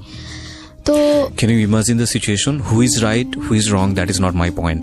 Point is, বাসায় এরকম একটা ঘটনা ঘটেছে, আমি এই মেয়েটার কথা চিন্তা করছি। আমি বলছি না তার মা রাইট অর রং, আপনারা আপনাদের জায়গা থেকে চিন্তা করবেন। এই মেয়েটা 3টা পর্যন্ত ক্লাস 9-এ পড়ুয়া একটা মেয়ে। যখন অ্যাডোলেসেন্স পিরিয়ড চলে একটা মানুষের, অ্যাডোলেসেন্স পিরিয়ড ইজ মারাত্মক বয়সন্ধিকাল, খুবই সেন্সিটিভ একটা টাইম ব্যক্তিত্ব বিকাশের জন্য। এই মেয়েটাকে রাত 3টার সময় বাসা থেকে বের করে দেওয়া হয়েছে এবং সে গেটে 3 ঘন্টা ওখানে বসেছিল। তারপরে বাসায় ঢুকলে ওই বাসাটা তার কাছে কি পিসফুল মনে হবে না জাহান্নাম মনে হবে, এটা আপনি একটু ফিল করার চেষ্টা করেন। ওকে, তারপর যখন ঘরে ঢুকি তো আমি আম্মুর সাথে আর কোনো কথা বলি না। তো পরের দিন আম্মু সকালবেলা মানে নাস্তা বানায় খাওয়া দাওয়া করে চলে যায়, মানে আম্মুর রুমে তালা মেরে চলে যায়। তো আমি ঘুম থেকে উঠি 11টার দিকে, উঠে দেখি যে আম্মুর রুম তালা মারা। এন্ড আমি আমার রুমে, আমার জামা কিন্তু অলরেডি ছিঁড়ে আছে এন্ড চেঞ্জও করতে পারিনি আমি। আম্মু আমাকে জাস্ট গেট খুলে দিয়েছিল। ছিল না? হ্যাঁ, স্কুল ছিল, স্কুলে যাওয়া হয়নি। ওকে। তো আমার চেঞ্জ করতে আমি আমার রুমেও যেতে পারিনি। আমার রুমে আমার ড্রেস আপ যা ছিল, তো আমি আমার রুমে জাস্ট শুয়েছিলাম। কি করব কিছু বুঝতে পারতেছিলাম না। তার উপর রাতে এত কাহিনী গেছে, খুব ক্ষুধাও লাগছে আমার তখন। তো তখন এই জিনিস মানে কান্না করতেছিলাম, চিন্তা করতেছিলাম যে কেন আমি এই ফ্যামিলিতে জন্ম নিয়েছি, আমি কেন মরে যাই না। তো পরবর্তীতে আম্মুর সাথে ওই যে কথা বলতো, তা আম্মু তাকে নিয়ে আমার বাসায় আসে। ওই যে ছেলেটার সঙ্গে কথা বলতো সেই ছেলেটা তোমাদের বাসায়? ছেলেটার নাম কি ছিল? ওই ছেলেটার নাম ছিল রাসেল। ওকে। তো ছেলেটার নাম ছিল রাসেল। অ্যান্ড ও আম্মুর সাথে বাসায় আসে। অ্যান্ড আসার পর পরবর্তীতে যখন আম্মু তাকে সবকিছু বলে, অ্যান্ড বলার পর আমার ছোট 2 ভাইকে আমার নানু বাসায় রেখে আম্মু তাকে নিয়ে আমার বাসায় আসে। ওকে। অ্যান্ড আসার পর তাকে বলে যে তুমি যা মেয়েকে বুঝাও। রাসেলকে বলে হ্যাঁ, আমাকে নিয়ে মেয়েকে বুঝাও। তো আমি তো নর্মালি তাকে দেখতে পারতাম না, সহ্য করতে পারতাম না, বিরক্ত লাগতো তার আমার প্রতি। তো তারপর সে বলে যে কি হয়েছে তোমার, কেন তুমি আমার সাথে এরকম খারাপ আচরণ করতেছো। সে আমার রুমে আসার আগে একটা ড্রেস নিয়ে আসে, তো আমি পরে চেঞ্জ করি, তারপর তার সাথে কথা বলি। এন্ড সে আমাকে এমন কিছু জিনিস বুঝায় যে না, তারপর থেকে তার সাথে আমার একটু ভালো লাগা শুরু। তুমি ড্রেস চেঞ্জ করো মানে তার সামনে? তুমি ড্রেস চেঞ্জ করো? না, তার সামনে করিনি। সে আমাকে দরজার ফাঁক দিয়ে ড্রেস দিছে, আমি নিয়ে চেঞ্জ করেছি, তারপর তার সাথে কথা বলেছি। ওকে। মানে তোমার অবস্থা এমন ছিল যে তুমি তোমার ড্রেসটা এমন ভাবে ছিঁড়েছিল যে তোটা মানুষের সামনে সামনে যেতে পারবো না। ওকে। তো পরবর্তীতে আম্মু মেবি তাকে অনেক কিছু বলে। সে কি বলে? সে এসে বলে যে দেখো, মানুষের লাইফে অনেক ভুল হয়ে থাকে, অ্যান্ড তুমি কিছু মনে করো না, তোমার আম্মু যা করছে ভুলে যাও, আর এরপর থেকে কখনো করবে না, আর তুমি তোমার আম্মুর সাথে নর্মাল হয়ে যাও। ওকে, মানে সে অ্যাপোলজি করে তোমার আম্মুর প্রেক্ষাপটে? হ্যাঁ। তো পরে আমি বললাম যে সে কেন এগুলো করতেছে, আমার তো ভালো লাগে না, অ্যান্ড আমি তো পড়াশোনা করতেছি, সে কেন এগুলো বুঝে না, আমিও তো খারাপ হয়ে যেতে পারি তার এই জিনিসগুলো দেখে। পরে সে বললো যে কেন, তুমি তো বুঝো তাই না, তুমি তো একেবারেও বাচ্চা না, তোমার অলরেডি 13-14 বছর বয়স, তো বুঝো যেহেতু তুমি খারাপ হবে না, এটা আমার তোমার প্রতি বিশ্বাস। আর আমি এটা মনে করি যে তোমার আম্মু যা করছে এরপর থেকে আর কখনো করবে না। সে আমাকে গ্যারান্টি দেয় যে আর কখনো করবে না। তো হয়তো বা সে আম্মুকে বুঝায় যে না, আমি অনেক আপসেট আছি বা অনেক খারাপ মোমেন্টস আছি, তো এই কারণে সে বলে যে বাইরে ঘুরতে নিয়ে যাবে। তো তার 2-3 দিন পর, 2-3 দিন আম্মুর সাথে আমার তেমন একটা কথা হয় না, জাস্ট নর্মালি আম্মু মাঝে মধ্যে যদি জিজ্ঞাসা করে যে যা হয়েছে ভুলে যাও, তো জাস্ট খাওয়া দাওয়া এইটুকুই। ও এগুলো বলে যে যা হয়েছে হয়েছে ভুলে যাও, মানে এক ধরনের ছোটখাটো অ্যাপোলজি তার পক্ষ থেকে ছিল। ওকে, এবং তুমি বুঝতে পারছিলে যে মা খুব খারাপ একটা কাজ করেছে। হ্যাঁ, কাজ করেছে, আর যেহেতু সে বলেছে ভুলে যাও, তো আমি ভাবলাম যে হয়তো বা ভুলে যাওয়াটাই বেটার। এই জিনিসগুলো যত বড় করবো আরো বড় হবে। তো তারপরে তুমি এই রাসেল ছেলেটাকেও তো তুমি বলতে পারতে যে তুমি রাসেল ছেলেটার সঙ্গে মেশা বন্ধ করে দাও। হ্যাঁ, আমি তাকে মানে তার সাথে আমার এরকম কোনো কথা হতো না। আচ্ছা, আমি মানে বলতাম মার না, সঙ্গে তুমি আমার এত খারাপ ইজি ছিল লাগতো, না। এত ইজি ছিলাম না। তো বাবাকে ওই সময়টাতে কি ওই ঘটনার পর কি বাবাকে ওই জানাচ্ছিল? ঘটনার পর আমার মায়ের সাথে বাবার কথা হয়, এন্ড আমার মা আমার বাবাকে আমাকে এমন ভাবে উপস্থাপনা করে যে আমি 4-5টা ছেলের সাথে রিলেশন করতেছি, আমি তাদের সাথে ঘুরতে যেতে যাচ্ছি, বাইরে যেতে যাচ্ছি, আমাকে দিচ্ছে না, এই কারণে আমি আমার সাথে খারাপ আচরণ করতেছি, এন্ড তার গায়ে হাত তুলছি। ওকে, আমার বাবার কাছে আমার উপস্থাপনাটা ছিল এরকম। ওকে, এটা তুমি পরবর্তীতে গিয়ে জেনেছো? এটা আমি পরবর্তীতে জেনেছি। ফাইন, আমি স্টেপ বাই স্টেপ যাই। তারপর কি হলো? তো তারপর 2-3 দিন পর আমাকে চিড়িয়াখানা ঘুরতে নিয়ে যায়, এন্ড রাসেল? হ্যাঁ, রাসেল, আমার আম্মু, আমি, আমার ছোট দু ভাই, তো আমরা সবাই মিলে ঘুরতে যাই। এন্ড ওই দিন যাওয়ার পর আমি আমার আম্মুর সাথে অনেকটা ফ্রি হই, যে না ওই দিন তার আচরণটা অনেক ভালো ছিল, আমার কাছে খুব ভালো লাগে। আর আমি কখনো আমার আম্মুর কান্না সহ্য করি, যাই হোক আমার আম্মু যদি একবার কান্না করে তারপর আমার আর কিছু দরকার নেই। তো পরে রাসেলের সাথে ঘুরতে যাই, এন্ড ওইখানে দেখি যে রাসেল আমাদের ফুল ফ্যামিলিকে খুব ভালোভাবে হোস্ট করতেছে, আই মিন টেক কেয়ার করতেছে, জিনিসটা আমার খুব ভালো লাগে। এন্ড আমার টেক কেয়ারটা খুব বেশি এই করতেছে। ধরনের ব্যাপার কি তুমি তোমার বাবার কাছে কখনো পেয়েছো, যে লাইক তোমার বাবা তোমাদের কোথাও নিয়ে যাও? কখনো কোথাও নিয়ে যায়নি আমাদেরকে। আমার যে 13-14 বছর বয়সে আমি কখনো আমার বাবাকে আমাকে মার্কেটে নিয়ে যেতে দেখি। আজকের এই স্টোরিটা is very sensitive story, cause আপনারা বুঝে গেছেন এতক্ষণে যে স্টোরিটা কোন দিকে যাবে। কিন্তু স্টোরির ওই মোমেন্টের জন্য যারা ওয়েট করতেছেন তাদেরকে আমি বলবো যে লিভ দ্য স্টোরি, শোনার দরকার নেই আপনাদেরকে। কজ আজকের স্টোরির লেসনটা একটা মেয়ের বড় হয়ে ওঠা, মেয়ের জায়গাটা একটা ছেলেও হতে পারে, তার বড় হয়ে ওঠা এবং অত্যন্ত গোপনীয় একটা সামাজিক টানাপোড়েন বা ফ্যামিলিগত একটা টানাপোড়েন, সেই জায়গাটাকে তার ব্যক্তিত্ব বিকাশ, সবকিছু মিলিয়ে এটা খুব টাফ অ্যান্ড ভেরি সেন্সিটিভ একটা স্টোরি। এবং এই জায়গাটা থেকে আপনাদের যদি কিছু নেবার থাকে যে না আমি আমার সন্তানকে কিভাবে বড় করবো, আমার সন্তানের সাথে আমার আচরণটা কি হওয়া উচিত, বা সন্তান হয়ে বাবা মার প্রতি আমার কি পরিমাণ রেসপেক্ট দেখানো উচিত, কোন জায়গাটাতে আমাকে প্রাইভেসি মেনটেন করা উচিত, কোন জায়গাটাকে আমাকে এক্সপ্লোর করা উচিত, তাহলে বলতে পারবো আমাদের সিক্রেটটা সার্থক। আর যারা এন্টারটেনমেন্ট হিসেবে নিচ্ছেন যে না কি হয় কি হয় কি হয় দেখার জন্য, প্লিজ লিভ দ্য স্টোরি। বলো তারপর। তারপর বাইরে ঘুরতে যাই, এন্ড তার টেক কেয়ারিংটা আমার কাছে খুব ভালো লাগে, যে সে আমাদের উপর খুব ভালো কেয়ার করে, এন্ড তার আচরণটা আমার কাছে খুব ভালো লাগে। এন্ড তারপরে তার সাথে আমি অনেকটা ফ্রি, মানে রাসেলের সাথে আমি অনেকটা ফ্রি কথাবার্তা বলি। তো তখন এপ্রিল মাস, মানে ভ্যালেন্টাইন ডে। ওকে, তো না এপ্রিল মাস, বৈশাখ, পয়লা বৈশাখ। এন্ড পয়লা বৈশাখে সে আমাকে একটা ফুল কিনে দেয়। এন্ড আমার স্কুলে প্রোগ্রাম ছিল, প্রত্যেক পয়লা বৈশাখে আমার স্কুলে প্রোগ্রাম হয়, তো আমি স্কুলে যাবো, এন্ড আমার খোপার জন্য ফুল লাগবে, ফুল ছিল না, তো এ কারণে উনি পরবর্তীতে আমাকে যখন ফুল কিনে দেয় আমার কাছে খুব ভালো লাগে। এটা তোমার মা জানতো? হ্যাঁ, আম্মু বলেই কিনে দিয়েছিল। ওকে, তো তখন আম্মুর সাথে রাসেলের কন্টিনিউ কথা হচ্ছে। ওকে, তো তোমাদের বাসা আসা যাওয়া করে? হ্যাঁ, আসা যাওয়া হচ্ছে। এন্ড আমি এবং প্রাইভেট টাইম পাস করে? হ্যাঁ, প্রাইভেট, মানে আমি যখন থাকি না তখন আসে, বা আমি যখন ঘুমোচ্ছি তখন এসে কথা বলে, বা আমি যখন রুমে চলে গেছি তখন তাদের মধ্যে একটু ডিস্টেন্স রাখি, যে হয়তো বুঝতে পেরেছি যে আমার এগুলো পছন্দ না তখন। তো পরবর্তীতে তখন এই সময়টাতে কি তুমি তোমার বাবাকে রাসেল সম্পর্কে বলেছো? যে সময়টা তুমি তখনও বলোনি? তখনও বলিনি। এই প্রাইভেসিটা তুমি মেইনটেইন করেছো কেন? সিক্রেটটা তুমি মেইনটেইন করেছো কেন? এই জিনিসটা আমি মেইনটেইন করেছি কজ আমার বাবার সাথে আমার মাসে 2-3 মাসে একবার কথা হতো। 2-3 মাসে একবার? তাও কেমন আছো, ভালো আছো কিনা, এইটুকুই। তার মানে বুঝুন আপনি যে ওর কি পরিমাণ দূরত্ব ছিল ওর বাবার সাথে এবং ওর মায়ের সাথে। বলেন তারপর পয়লা বৈশাখ গেল, এন্ড পয়লা বৈশাখের পর রাসেল আমাকে প্রপোজ করে। প্রপোজ করাটা কিরকম ছিল? প্রপোজ করাটা এরকম ছিল যে ও পরের দিন সিলেট চলে যাচ্ছে, আগের দিন রাতে বাসায় মিট করতে আসে আমার ফুল ফ্যামিলির সাথে। তখন কোথায় থাকতো? ও থাকতো আমার বাসা থেকে 2-3 মিনিট দূরে একটা বিল্ডিং এ থাকতো। ওখানে কি ভাড়া থাকতো? ভাড়া থাকতো। ভাড়া থেকে পড়াশোনা করতো? মেসে থেকে পড়াশোনা করতো। আচ্ছা, এবং ওর বাড়ি কোথায় ছিল? ওর বাড়ি ছিল বরিশাল বরগুনা। বরিশাল বরগুনাতে। এখানে থেকে সে পড়াশোনা করতো? শুধুই পড়াশোনা করতো? হ্যাঁ, শুধু পড়াশোনা। ইউনিভার্সিটিতে পড়তো? হ্যাঁ, তিতুমিরে 3rd ইয়ারে পড়তো। তিতুমিরে 3rd ইয়ার পড়তো। ওকে, বলো তারপর। তো তারপরে রাতের বেলা যখন সে আসে তখন সে আমার একটাই কথা বলে যে তুমি যদি কিছু মনে না করো আমি তোমাকে কিছু বলতে চাই। পরে আম্মু তখন আবার বাইরে রান্নার রুমে কিছু তার জন্য আয়োজন করতেছিল। তো জি বলেন। তো পরে বলতেছে যে তুমি তো আমাকে মামা বলে ডাকো, বাট কিছু মনে করো না, তোমাকে আমার খুব ভালো লাগে। তো হয়তো ওই জিনিসটা আমার মধ্যে খুব ভালোভাবে বা যেভাবেই হোক এটা করা না রে, যে না কেউ আমাকে সেকেন্ড টাইম আবার প্রপোজ করেছে। ক্লাস 7 এর পরে? হ্যাঁ, 7 এর পর। তারপর সে ওইটা বলে চলে যায়। সে আমাকে বলে যদি তোমার ভালো লাগে তাহলে আমাকে আজকে রাতে অন্তত একটা বারের জন্য হলো ফোন দিও, মানে একটা মিসড কল দিও অন্তত। তারপর আমি সেদিন তার সাথে আমার কোনো কন্ট্যাক্ট নেই, মানে আমি তাকে আর ফোন দিই না। আর আমার ফোনে ওরকম ভাবে ব্যালেন্স ভরাও হতো না যে আমি কাউকে ফোন দিতে পারবো। তো আমি তাকে আর ফোন দিই না। পরবর্তী দিন সে আমাকে ফোন দেয় সিলেট যাবার পর। ওই দিন রাতে তার বাস ছিল, সিলেট চলে গেছিল, দেন তারপর আমাকে ফোন দেয়।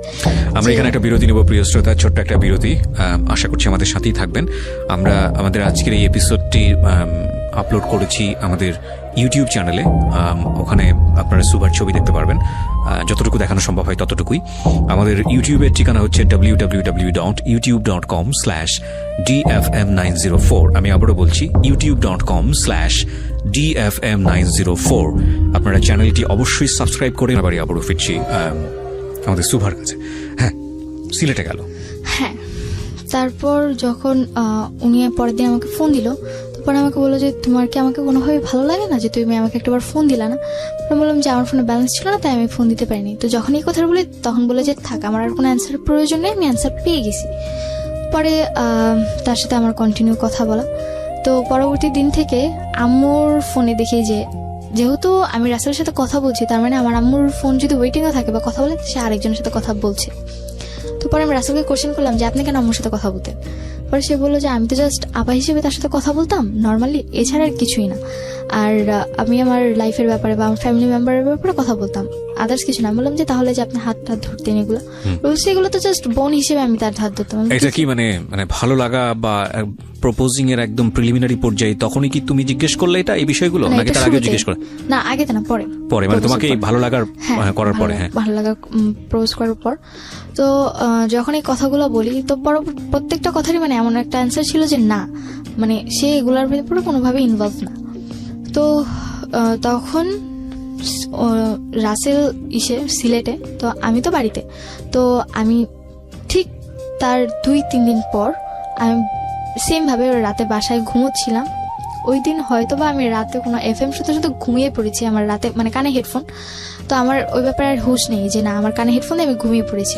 প্রপোজটা কি তুমি অ্যাকসেপ্ট করেছিলে? এক্সেপ্ট বলতে আমি জাস্ট বলেছিলাম যে আমি ফোন দিতে পারিনি। তো সে বলেছে আমি আমার অ্যান্সার পেয়ে গেছি। তো এখানে আমাদের মধ্যে কেউই কাউকে আই লাভ ইউ যে জিনিসটা থাকে ওটা কেউই কাউকে বলেনি। বাট তোমাদের থেকে কি ভালো লাগা শুরু হয়েছিল? হ্যাঁ, তখন শুরু হয়েছিল। এগুলো পয়েন্ট করবেন প্রিয় শ্রোতা। ওকে, তারপর? তো পরে দেখি যে রাতের বেলা, তখন মেবি রাতের 3:30 কি 4:45 কাছাকাছি এরকম টাইম। তখন দেখি যে আমার কানে এখনো রেডিও চলছে অ্যান্ড ফোনে চার্জ একদম ব্যাটারি লো। তো পরে আমি উঠে ফোনের চার্জারটা আমার রুমে ছিল না, আমি আমার রুমে চার্জার আনতে গেছি। তো আমাদের বাড়িতে কেউই রুম নক করে ঘুমোতো না। তো ওই দিন রাতেও দেখলাম যে আম্মুর রুম মানে নক ছিল না, ভিড়ানো ছিল এরকম টাইপের, কিন্তু ডিম লাইটটা অন ছিল, যেটা কিনা আম্মু অন করে ঘুমায় না। তো আমি ভাবলাম যে আম্মু হয়তো ঘুমিয়ে গেছে, রুমে গিয়ে ডিম লাইট অফ করে দিই। অ্যান্ড আমি রুমে ঢুকে আগের বার তো জাস্ট আমার খালুকে দেখেছিলাম, আমি নক করার পর তারা গেট খুলে। তো পরবর্তীবার আমি আমার ওপেনলি মানে যা দেখি সেটার জন্য আমি প্রপারলি প্রস্তুত ছিলাম না, একদমই না। অ্যান্ড আমার হাত থেকে ফোনটা পড়ে যায়, ব্যাটারি খুলে যায় ফোনের। টাচ ফোন ছিল তো, টাচটা ফেটে গিয়েছিল। তো আমি দেখে মানে একদমই সহ্য করতে পারিনি। দরজাটা, আম্মুর রুমের দরজাটা জোরে মানে আটকে দিয়ে আমি আমার রুমে এসে দরজা আটকে মানে কি করবো তখন, মানে বাঁচবো না মরে যাবো সেটা চিন্তা করতেছিলাম। মানে কি ছিল বিষয়টা ছিল যে আমাদের যে বাসার গলিটা, ওই গলি প্রথম ঢুকতেই একটা বাড়ি থাকে, ওই বাড়িতে একটা ছেলে থাকতো। তো ও আবার মার্কেটে জব করতো। তো ওর সাথে নাকি আম্মুর কথা আগে থেকেই মোটামুটি ছিল। এন্ড সেদিন আমি স্টোরি জানতে চাচ্ছি না, তুমি আনএক্সপেক্টেড কাউকে ওখানে দেখেছো? হ্যাঁ, আনএক্সপেক্টেড। মানে আমি নর্মালি তাকে ওরকম ভাবে চিনতাম না। যে যাকে দেখলে তুমি ওই রাতের পরে তাকে চিনেছো না তার আগে তুমি তাকে চিনতে? পরে চিনেছো। সো ওকে, আমি সিচুয়েশনগুলো জানি। তারপরে তোমার রুমে আসার পরে কি হলো? তো আমি আমার রুমে এসে দরজা আটকে দিই এন্ড পরবর্তীতে আম্মু ড্রেস আপ চেঞ্জ করে পরে আমার রুমে এসে নক করতে থাকে আর ওই লোকটা ওখান থেকে চলে যায়। তো আমি রুমের দরজা খুলি না। তখন আমি কি করবো, আমার জাস্ট একটাই চিন্তা যে আমি মানে খুব কান্না করতেছিলাম। আমি চিন্তা করছিলাম যে কেন আমি এখনো এই জিনিসগুলো দেখার জন্য আমাকে বাঁচায়। পুরো বাড়িতে কোনো পুরুষ মানুষ থাকতো না? না, কোনো পুরুষ মানুষ থাকতো না। ওকে, তো আমাকে আল্লাহ কেন বাঁচায় রাখছে বা আমি কেন বেঁচে আছি? অ্যান্ড তখন চিন্তা করলাম যে থাক, বেঁচে থাক এইগুলো দেখার চেয়ে মরে যাওয়াটা বেটার। তো তখন রাসেলের সাথে আমার ওরকম কথা নেই। কজ সিলেট যাবার পর জাস্ট ওই ফ্রি টাইম যখন হতো তো মানে ঘুরতে যেত, এই কারণে কথা বলতে পারতাম। সিলেটে সে কেন গিয়েছিল? তার বাড়ি তো সিলেট বরিশালে। গিয়েছিল, বাড়ি না তার, সিলেট গিয়েছিল তার মেঝো ভাই ওখানে থেকে জব করতো, তো আচ্ছা। মেঝো ভাইয়ের সাথে দেখা দেখা করতে করতে গিয়েছিল। তখন রাসেল কোথায়? সিলেটে। সিলেটে। ওকে। তো কি করবো বুঝতে পারতেছিলাম না, মানে মাথায় কোনো কাজই করতেছিল না। পরে আমি মানে চিন্তা করলাম যে আমি সুইসাইড করে ফেলি, ওই রাতে? আমার বাঁচার কোনো দরকার নেই। কজ বারবার সরি বলার পরও যে এই জিনিসগুলো হচ্ছে, তারপর বেঁচে থেকে আমার আর কি লাভ। তো আমি চিন্তা করি যে ফ্যানের সাথে নিজের গলায় ধরে দিব, আমার বাঁচার কোনো দরকারই নেই। আর যেখানে বাবার সাথে আমার অতটা মানে কথাবার্তা নেই, আমি কাউকে আমার কথাগুলো শেয়ার করতে পারতেছি না, আমার তেমন কোনো ফ্রেন্ডসও নেই, আমার স্কুলে অতটা যাওয়া হচ্ছে না, আর বাসায় এরকম সিচুয়েশন, তো একটা মেয়ে সিচুয়েশনে থাকলে কি করে আমি কোনোভাবে একসেপ্ট করতে পারতেছিলাম না। তো আম্মু অনেকবার, অ্যান্ড আমার মানে অলরেডি ফ্যানের সাথে দড়ি মানে আমার ওড়না বাঁধাও শেষ, অ্যান্ড আম্মু প্রচুর নক করতেছিল যে আম্মু হয়তো ভয় পাচ্ছিল যে আমি যদিও কিছু করে ফেলি। তো পরে আম্মু মানে নক করতে করতে সে একটা পর্যায়ে আমাকে এটা বলে ফেলে যে তোর যদি মরার ইচ্ছে থাকে আমার বাড়িতে না মর, আমার বাড়ি থেকে চলে যায় মর, কজ তুই যদি আমার বাড়িতে মরস পুলিশের সাথে আমারই ধরবে যে হয়তোবা আমার কোনো কারণে তুই মরতেছিস, তার তোর যদি মরার ইচ্ছে থাকে মরার অনেক জায়গা আছে, তুই যেমন এমনকি এমনভাবে ইন্ডিকেট করে বলছে তুই তো সাঁতার জানোস না, হাতে ঝিলে যাও, ওখানে গিয়ে ঝাঁপ দিয়ে পানি থেকে মরে যা। আরো বেশি খারাপ লাগছিল যে কি বলছে এগুলো। দেন হাউ মাচ মানে ডেসপারেট শি ইজ। আমি জানি না কোনটা সত্য কোনটা মিথ্যা, কজ সেটা জাজমেন্ট করার অধিকারও এই শোন নাই, এবং সেটা করা সম্ভব না, কারণ it's not an investigative show. But এগুলো একটা ফ্যামিলিতে যদি হয় কি অবস্থা দাঁড়াবে, এবং মানে যে পক্ষর কথা বলছে সে পক্ষ কতটা ডেসপারেট এই বিষয়টাতে, ভয়ানক। বলুন তারপর আম্মু এরকম কথা যখন বারবার বলতেছিল তখন এতটা রাগ হলো নিজের ভিতর যে না, মরে গেলে তো মরেই গেলাম, মরে গেলে না কেউ আমার ব্যাপারে কিছু জানলো বা আমি না কাউকে কিছু বলতে পারতেছি না, আমি আমার মাকে ভালো করতে পারতেছি, তো আমি মরে গিয়ে কি করবো? তার চেয়ে ভালো মানে যতটুকু মানে তখন মনে হচ্ছিল যে না, আমি একটা যুদ্ধের ময়দানে চলে এসেছি, আমাকে ফাইট করে বাঁচতে হবে। এখন যদি আমি ফাইট না করতে পারি তাহলে আমাকে কেউ মেরে ফেলবে। ক্লাস 9-এ পড়ো তখন? তখন আমি ক্লাস 9-এ, আর মাঝামাঝি সময় মানে জুন জুলাই এরকম। পড়াশোনা করতে পারতে? পড়াশোনা বলতে আমার ওরকম পড়াশোনা হতো না, পরীক্ষার আগে রাতে যদি একটু পড়তাম তা ওই অব্দি হতো। তোমার গ্রুপ কি ছিল? আমার গ্রুপ ছিল কমার্স। Commerce, okay. অ্যান্ড ছোটবেলা থেকেই মানে আমার আম্মু যেটা বলতো যে আমার বেশি পড়ার প্রয়োজন হতো না, যদি আমি অল্প পড়তাম তাহলে আমার মানে সিলেবাস কভার হয়ে যেত। তো কি করব বুঝতে পারতেছিলাম না। পরে আমি গেট খুললাম, অ্যান্ড গেট খুলে আম্মু দেখে যে মানে ওড়নাটা ফ্যানের সাথে বাঁধা। পরে আম্মু আমার হাত ধরে মানে চুলের মুঠি ধরে আমাকে তার রুমে নিয়ে গিয়ে ধাক্কা মারে, অ্যান্ড কি বলে ওয়াইড্রপ যে থাকে সেটার সাথে লেগে আমার কপালটা কেটে যায়।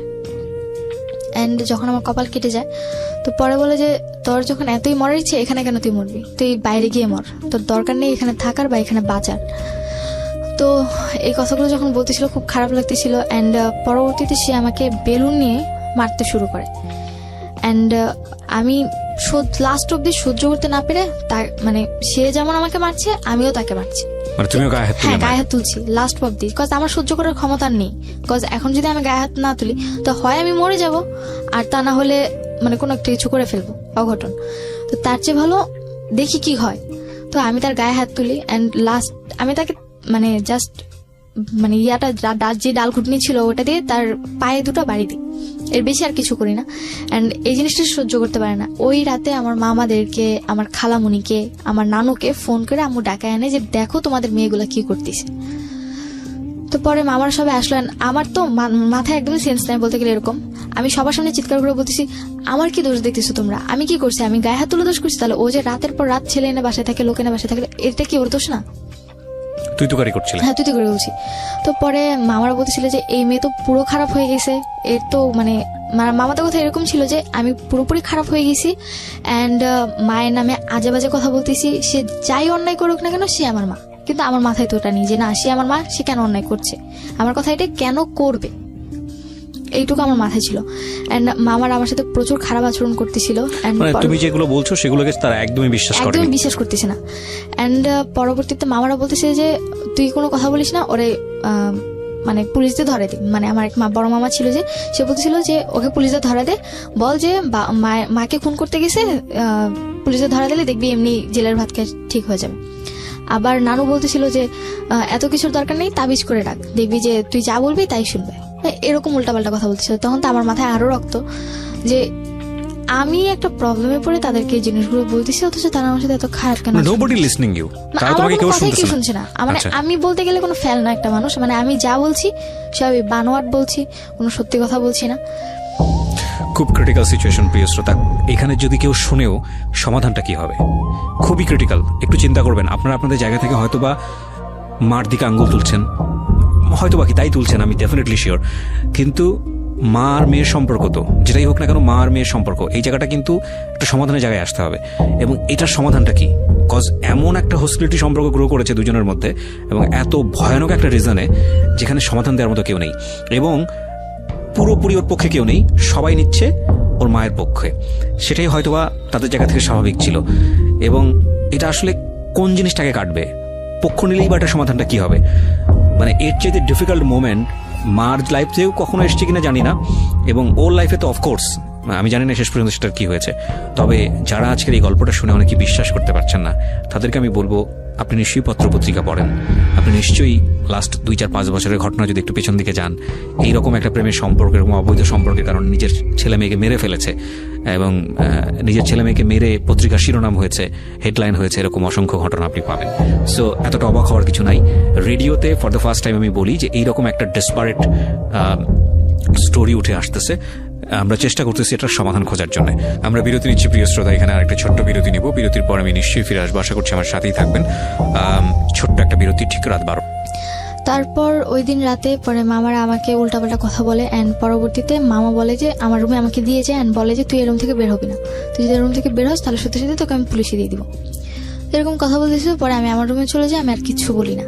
মামারা পরে চলে যায়। রাত পরের দিন সকালবেলা আমার আশেপাশের মানুষ ওই যে রাতে চিৎকার চেঁচামেচি হয়েছে, তো ওগুলো শুনছে। তো পাশের বাড়ির কয়েকজন আসছেন, মানে 3-4টা নানু আসছে। ওরা জিজ্ঞেস করলো যে কি হয়েছে। তো আম্মু আবার সকালবেলায় মানে এর আগের বারের মতো গেটে তালা দিয়ে চলে গেছে নানু বাসায়। পরে আমি সবাই বললাম যে এরকম কাহিনী হয়েছে। পরে বলতেছে তাহলে তুই তো বাবাকে জানা। তো আমি তাদের কাছ থেকে ফার্স্ট ইন্সপিরেশন পাই যে না, আমি আমার বাবাকে জানাবো। কারা এটা বলে? আমার পাশের বাড়ির লোকেরা, আমার প্রতিবেশীরা। তো পরে আমি বাবারে ফোন দিই। তো এর আগেই নাকি আমার আম্মু উল্টাপাল্টা অনেক কথা আমার বাবারে বলে যেটা তুমি অনেক আগে আমাকে বলেছো। হ্যাঁ। তো পরে আমি যখন বাবারে ফোন দিই, মানে বাবার ডিরেক্টলি নাম্বার, আমার বাবার মুখস্থ ছিল নাম্বার, তো আমি ওই নাম্বারে ফোন দিই। পরে আব্বু আমার ফোন প্রথম কয়েকবার রিসিভ করে, তো আমার কাছে টাকা ছিল না, তো যার কারণে বাইরে ফোন দিলে টাকা বেশি কেটে নেয়। তো পরে আমি আমার নানুর কাছ থেকে, মানে যে পাশের বাড়ির নানু ছিল তার কাছ থেকে 100 টাকা নিয়ে আমার ফোনে লোড করিয়ে তার ফোন দিই। তো এর মধ্যে আমার রাসেলের সাথে কোনো কথা নেই, মানে রাসেলের সাথে আমার কোনো কথা হচ্ছে না টোটালি। তো পরে বাবা আমাকে পরে নেট নাম্বার দিয়ে ফোন দিয়েছে, কি হয়েছে, কেন তুমি এত পাগলামি করতেছো, কেন তুমি তোমার মায়ের গায়ে হাত তুলছো, তুমি কি আমার মেয়ে? আমার বাবা আবার হাজি মানুষ ছিল, উনি 2 বার বড় হজ করেছে আর 18-19 বার ওমরা করেছে। ওকে।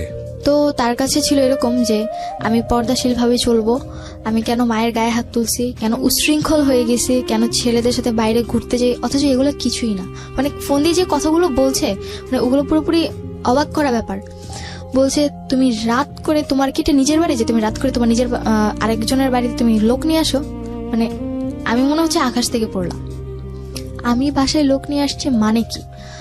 পরে বলতেছে যে তোমার মায়ের সাথে আমার কথা হয়েছে, তোমার মা আমাকে সব বলছে। ভাবলাম যে তুমি আমার কথাটা শুনবে, আমার কথাটা শুনবে না? পরে বাবা বলছে যে কি বলতে চাও তুমি বলো।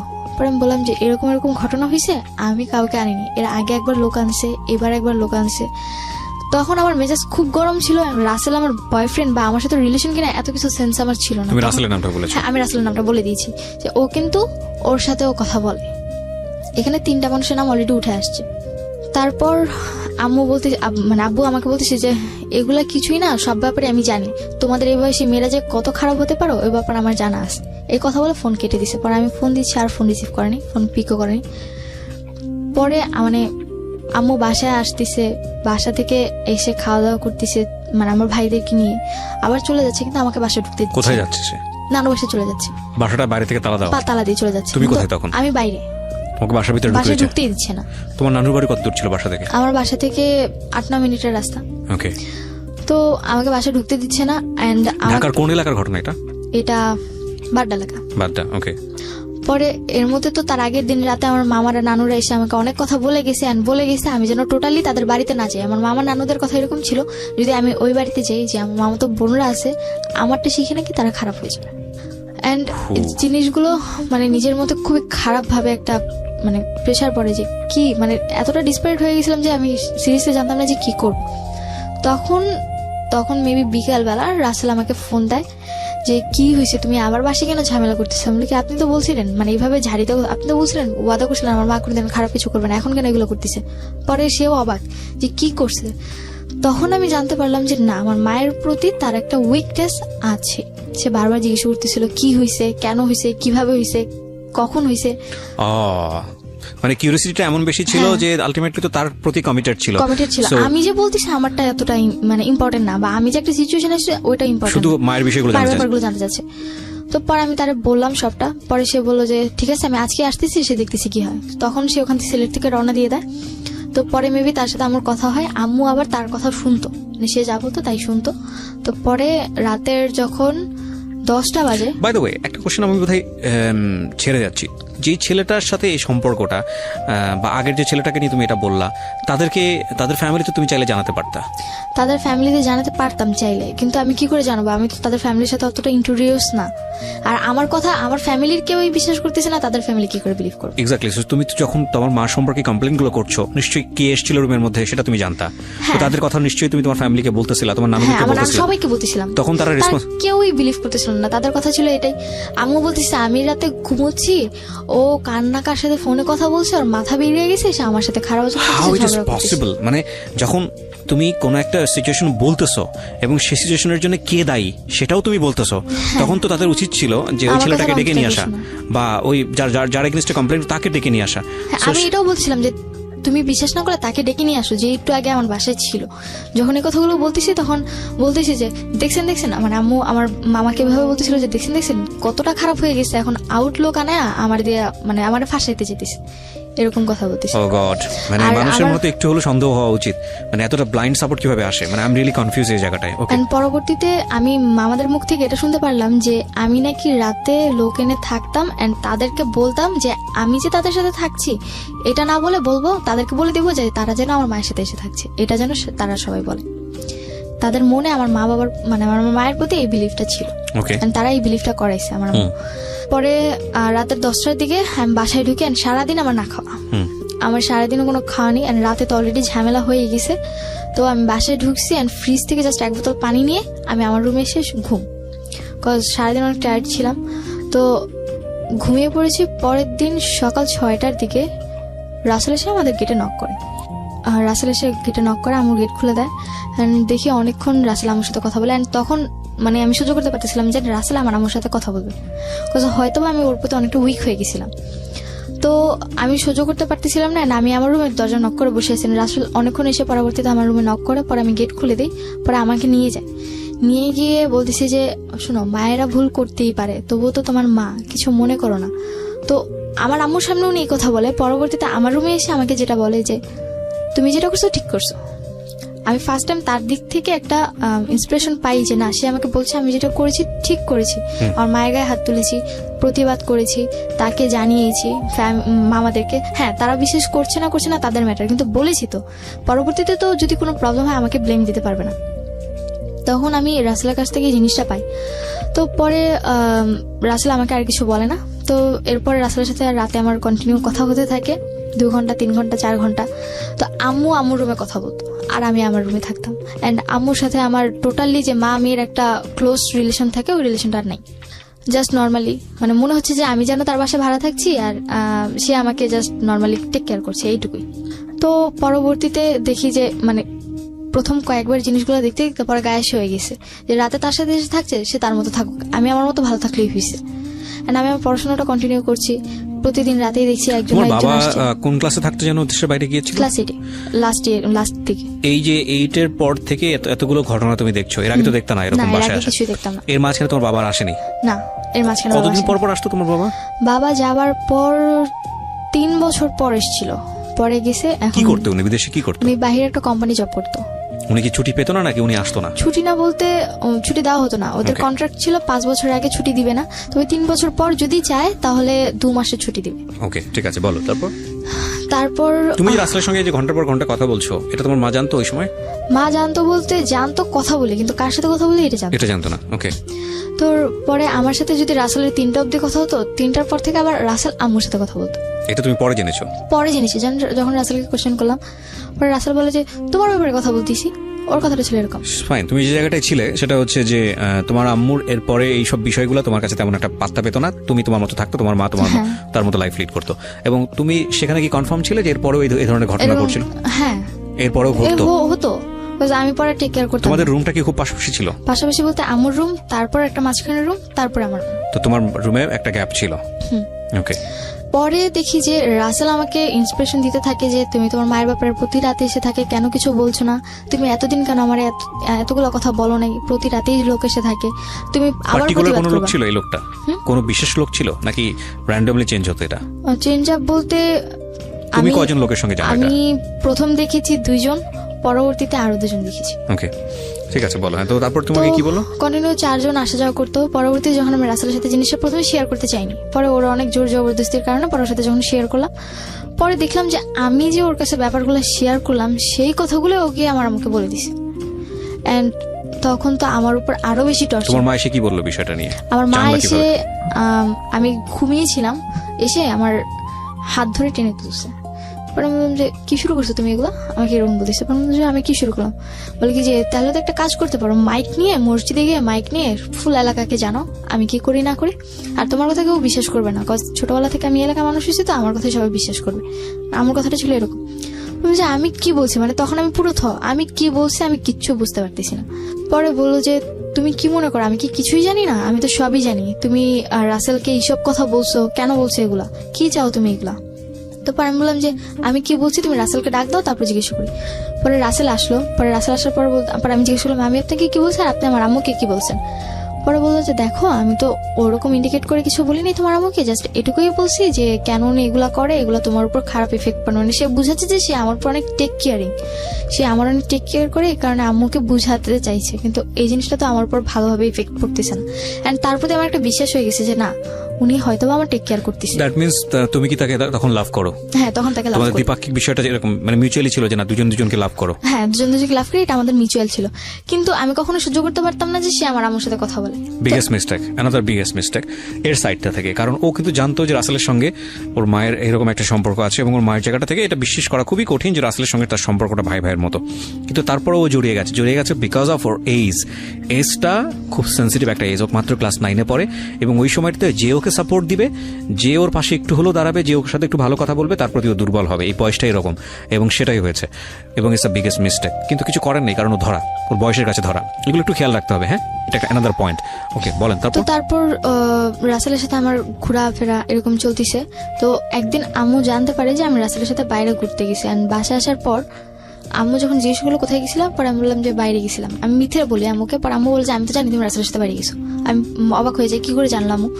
পরে রাসেল এসে আম্মুকে কোনোভাবে ম্যানেজ করে। তো রাসেলকে আম্মু এতটাই বিশ্বাস করতো যে রাসেল যদি বলতো যে না আমি আপনার মেয়েকে নিয়ে পালিয়ে গেছি, তারপরে যদি এসে বলতো যে না আমি ওকে জাস্ট নর্মালি দেখতে নিয়ে গেছি জায়গাটা, ওটাই বিশ্বাস করতো আমার আম্মু। তো এতটা বিলিভ করতো। আর এর মধ্যে তো 4-5 জনের সাথে আম্মুর অলরেডি রিলেশন চলতেছে, তাও রাতে। এগুলো তুমি রাসেলের সাথে শেয়ার করতে? হ্যাঁ, এগুলো আমি রাসেলের সাথে, এরপর থেকে আমি আমার টোটালি সবকিছু ওর সাথে শেয়ার করতাম। তো রাসেল এগুলো জানার পরে কি বলতো?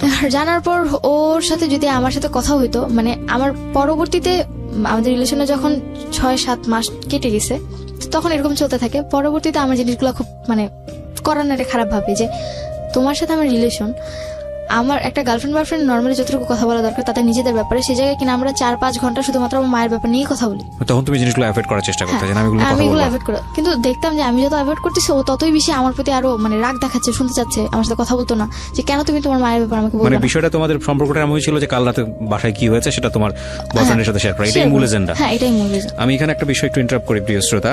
আজকে যে স্টোরিটা আমরা এখানে প্রচার করছি সেখানে ওর সামাজিকতার কথা চিন্তা করে, এবং এই ধরনের স্টোরিতে শুধু সামাজিকতা না, যাতে করে এটা একটা স্বাভাবিক পার্সপেক্টিভ থেকেও ওর নাম এখানে অন্য নাম ব্যবহার করা হয়েছে, ওর আসল নাম প্রকাশ করা হয়নি। ওর ভোকালটা যেটা আপনারা শুনতে পাচ্ছেন ওটা রিয়েল ভোকাল না, এটা আমরা রেডিও এন্ড থেকে চেঞ্জ করে দিয়েছি। দিস ইজ রেকর্ডেড স্টোরি, আমরা রেডিও এন্ড থেকে এটা চেঞ্জ করেছি।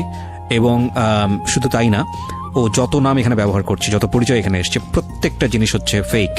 শুধুমাত্র স্টোরিটা ও যেভাবে বলছে ওর জায়গা থেকে রিয়েল, এবং যাতে করে ওর সামাজিকতায় কোনো সমস্যা না হয় সেজন্যই এই নামগুলো বা ওর ভোকালটা সবকিছু চেঞ্জ করা হয়েছে, এবং যাতে করে ওর সামাজিকতায় কোনো সমস্যা না হয়। আমরা মূল ঘটনা থেকে কি শিক্ষা নিব সেটাই হচ্ছে বিষয়, সেজন্য মূল ঘটনার দিকে আপনারা ফোকাস করুন। ও কে, কোন এলাকা থেকে আসছে, কি, এটা ফাইন্ড আউট করবেন না, ঠিক আছে?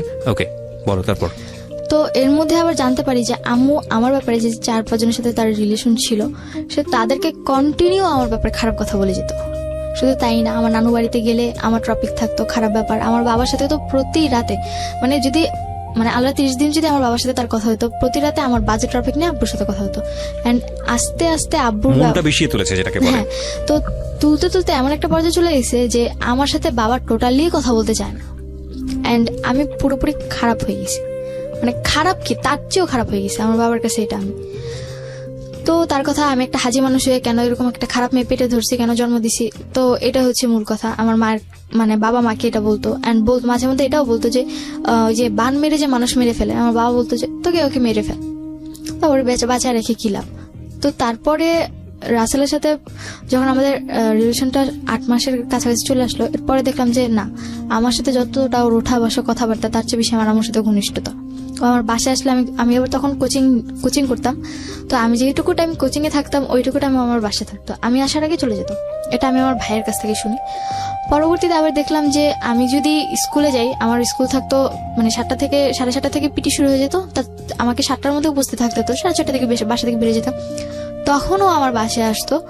আর আমার স্কুল ছুটি হতো 1:15-তে, আমার আস্তে আস্তে বাসা যেতে যেতে এরকম 1:45 বেজে যেত, তার আগেও চলে যেত বাসা থেকে। এই জিনিসগুলো আমার খুবই খারাপ লাগে। এন্ড পরবর্তীতে রাসেলের ম্যাটার নিয়ে প্লাস বাদবাকি যে ম্যাটারগুলো ছিল ওগুলো নিয়ে আম্মুর সাথে আমার তর্ক লাগতে থাকে। তো পরবর্তীতে আম্মু বলে যে তাহলে তোর বাসায় খাওয়া দাওয়া বন্ধ, তুই বাসায় খাওয়া দাওয়া করবি না, জাস্ট তোরে থাকতে দিলাম দয়া করে আমার বাড়ি দেখে। আর কথায় কথায় আমাকে শুনতে হতো এটা তার বাড়ি, মানে বাড়িটা তো আসলে ওনার নামে ছিল। হ্যাঁ, ওনার নামে। আর কথা বলতে একটাই যে এটা তোর বাবার বাড়ি না, যে তুই তোর নিজের পছন্দ মতো চলবি বা তুই তোর কথাগুলো বলবি, আমি another important point প্রিয় শ্রোতা, যে এখানে বাবার শক্ত হওয়ার সুযোগ ছিল কিনা আদৌ? আচ্ছা, তোমার বাবার কি এতটুকু সামর্থ্য ছিল না সে নিজে একটা বাড়ি করে, বা তারপর তোমার মার উপর অর্থনৈতিকভাবে ডিপেন্ড ছিল? আমার বাবা বলতে গেলে গ্রামে বাবার প্রচুর সম্পত্তি জায়গা আছে, কিন্তু ঢাকার মেয়ে বাবা পছন্দ করে, সেক্ষেত্রে আমার মায়ের বাড়ি ছিল, এখানে বাবা মোটামুটি উইক ছিল আমার মায়ের প্রতি। ওকে, ঠিক আছে, বলো। তারপর জিনিসগুলো মানতে পারি না। তো একদিন রাসেল অসুস্থ থাকে, তো এর মধ্যে আমাদের রিলেশনটা এরকমই চলতে থাকে। ওর সাথে আমার প্রতিদিন ঝগড়া হতো, কেন আম্মুর সাথে কথা বলে, আর আম্মুর সাথে তো আমার প্রত্যেক দিন ঝগড়া হতে, আর কোনো না কোনো কারণে প্রতিদিন আমার 2-1টা থাপ্পড় খেতেই হবে। আর হ্যাঁ, আর গালাগালির তো কোনো লিমিটই ছিল না। খেতে বসতে গালি শুনতে হতো, ঘুমোতে গেলে গালি শুনতে হতো, মানে এত নিম্ন স্তরের গালিগুলো চলে গেছিল যে তার কাছ থেকে শুনে মনে হচ্ছে যেন ওই জিনিসগুলো এখন আমি রিপিট করছি। আর খারাপ, খুব খারাপ সেন্সেশন। নিজে সবসময় একটা জিনিস চিন্তা করতাম যে কেন এই ফ্যামিলিতেই বা জন্ম নিলাম, বা কেনই বা এগুলো আমি সহ্য করছি।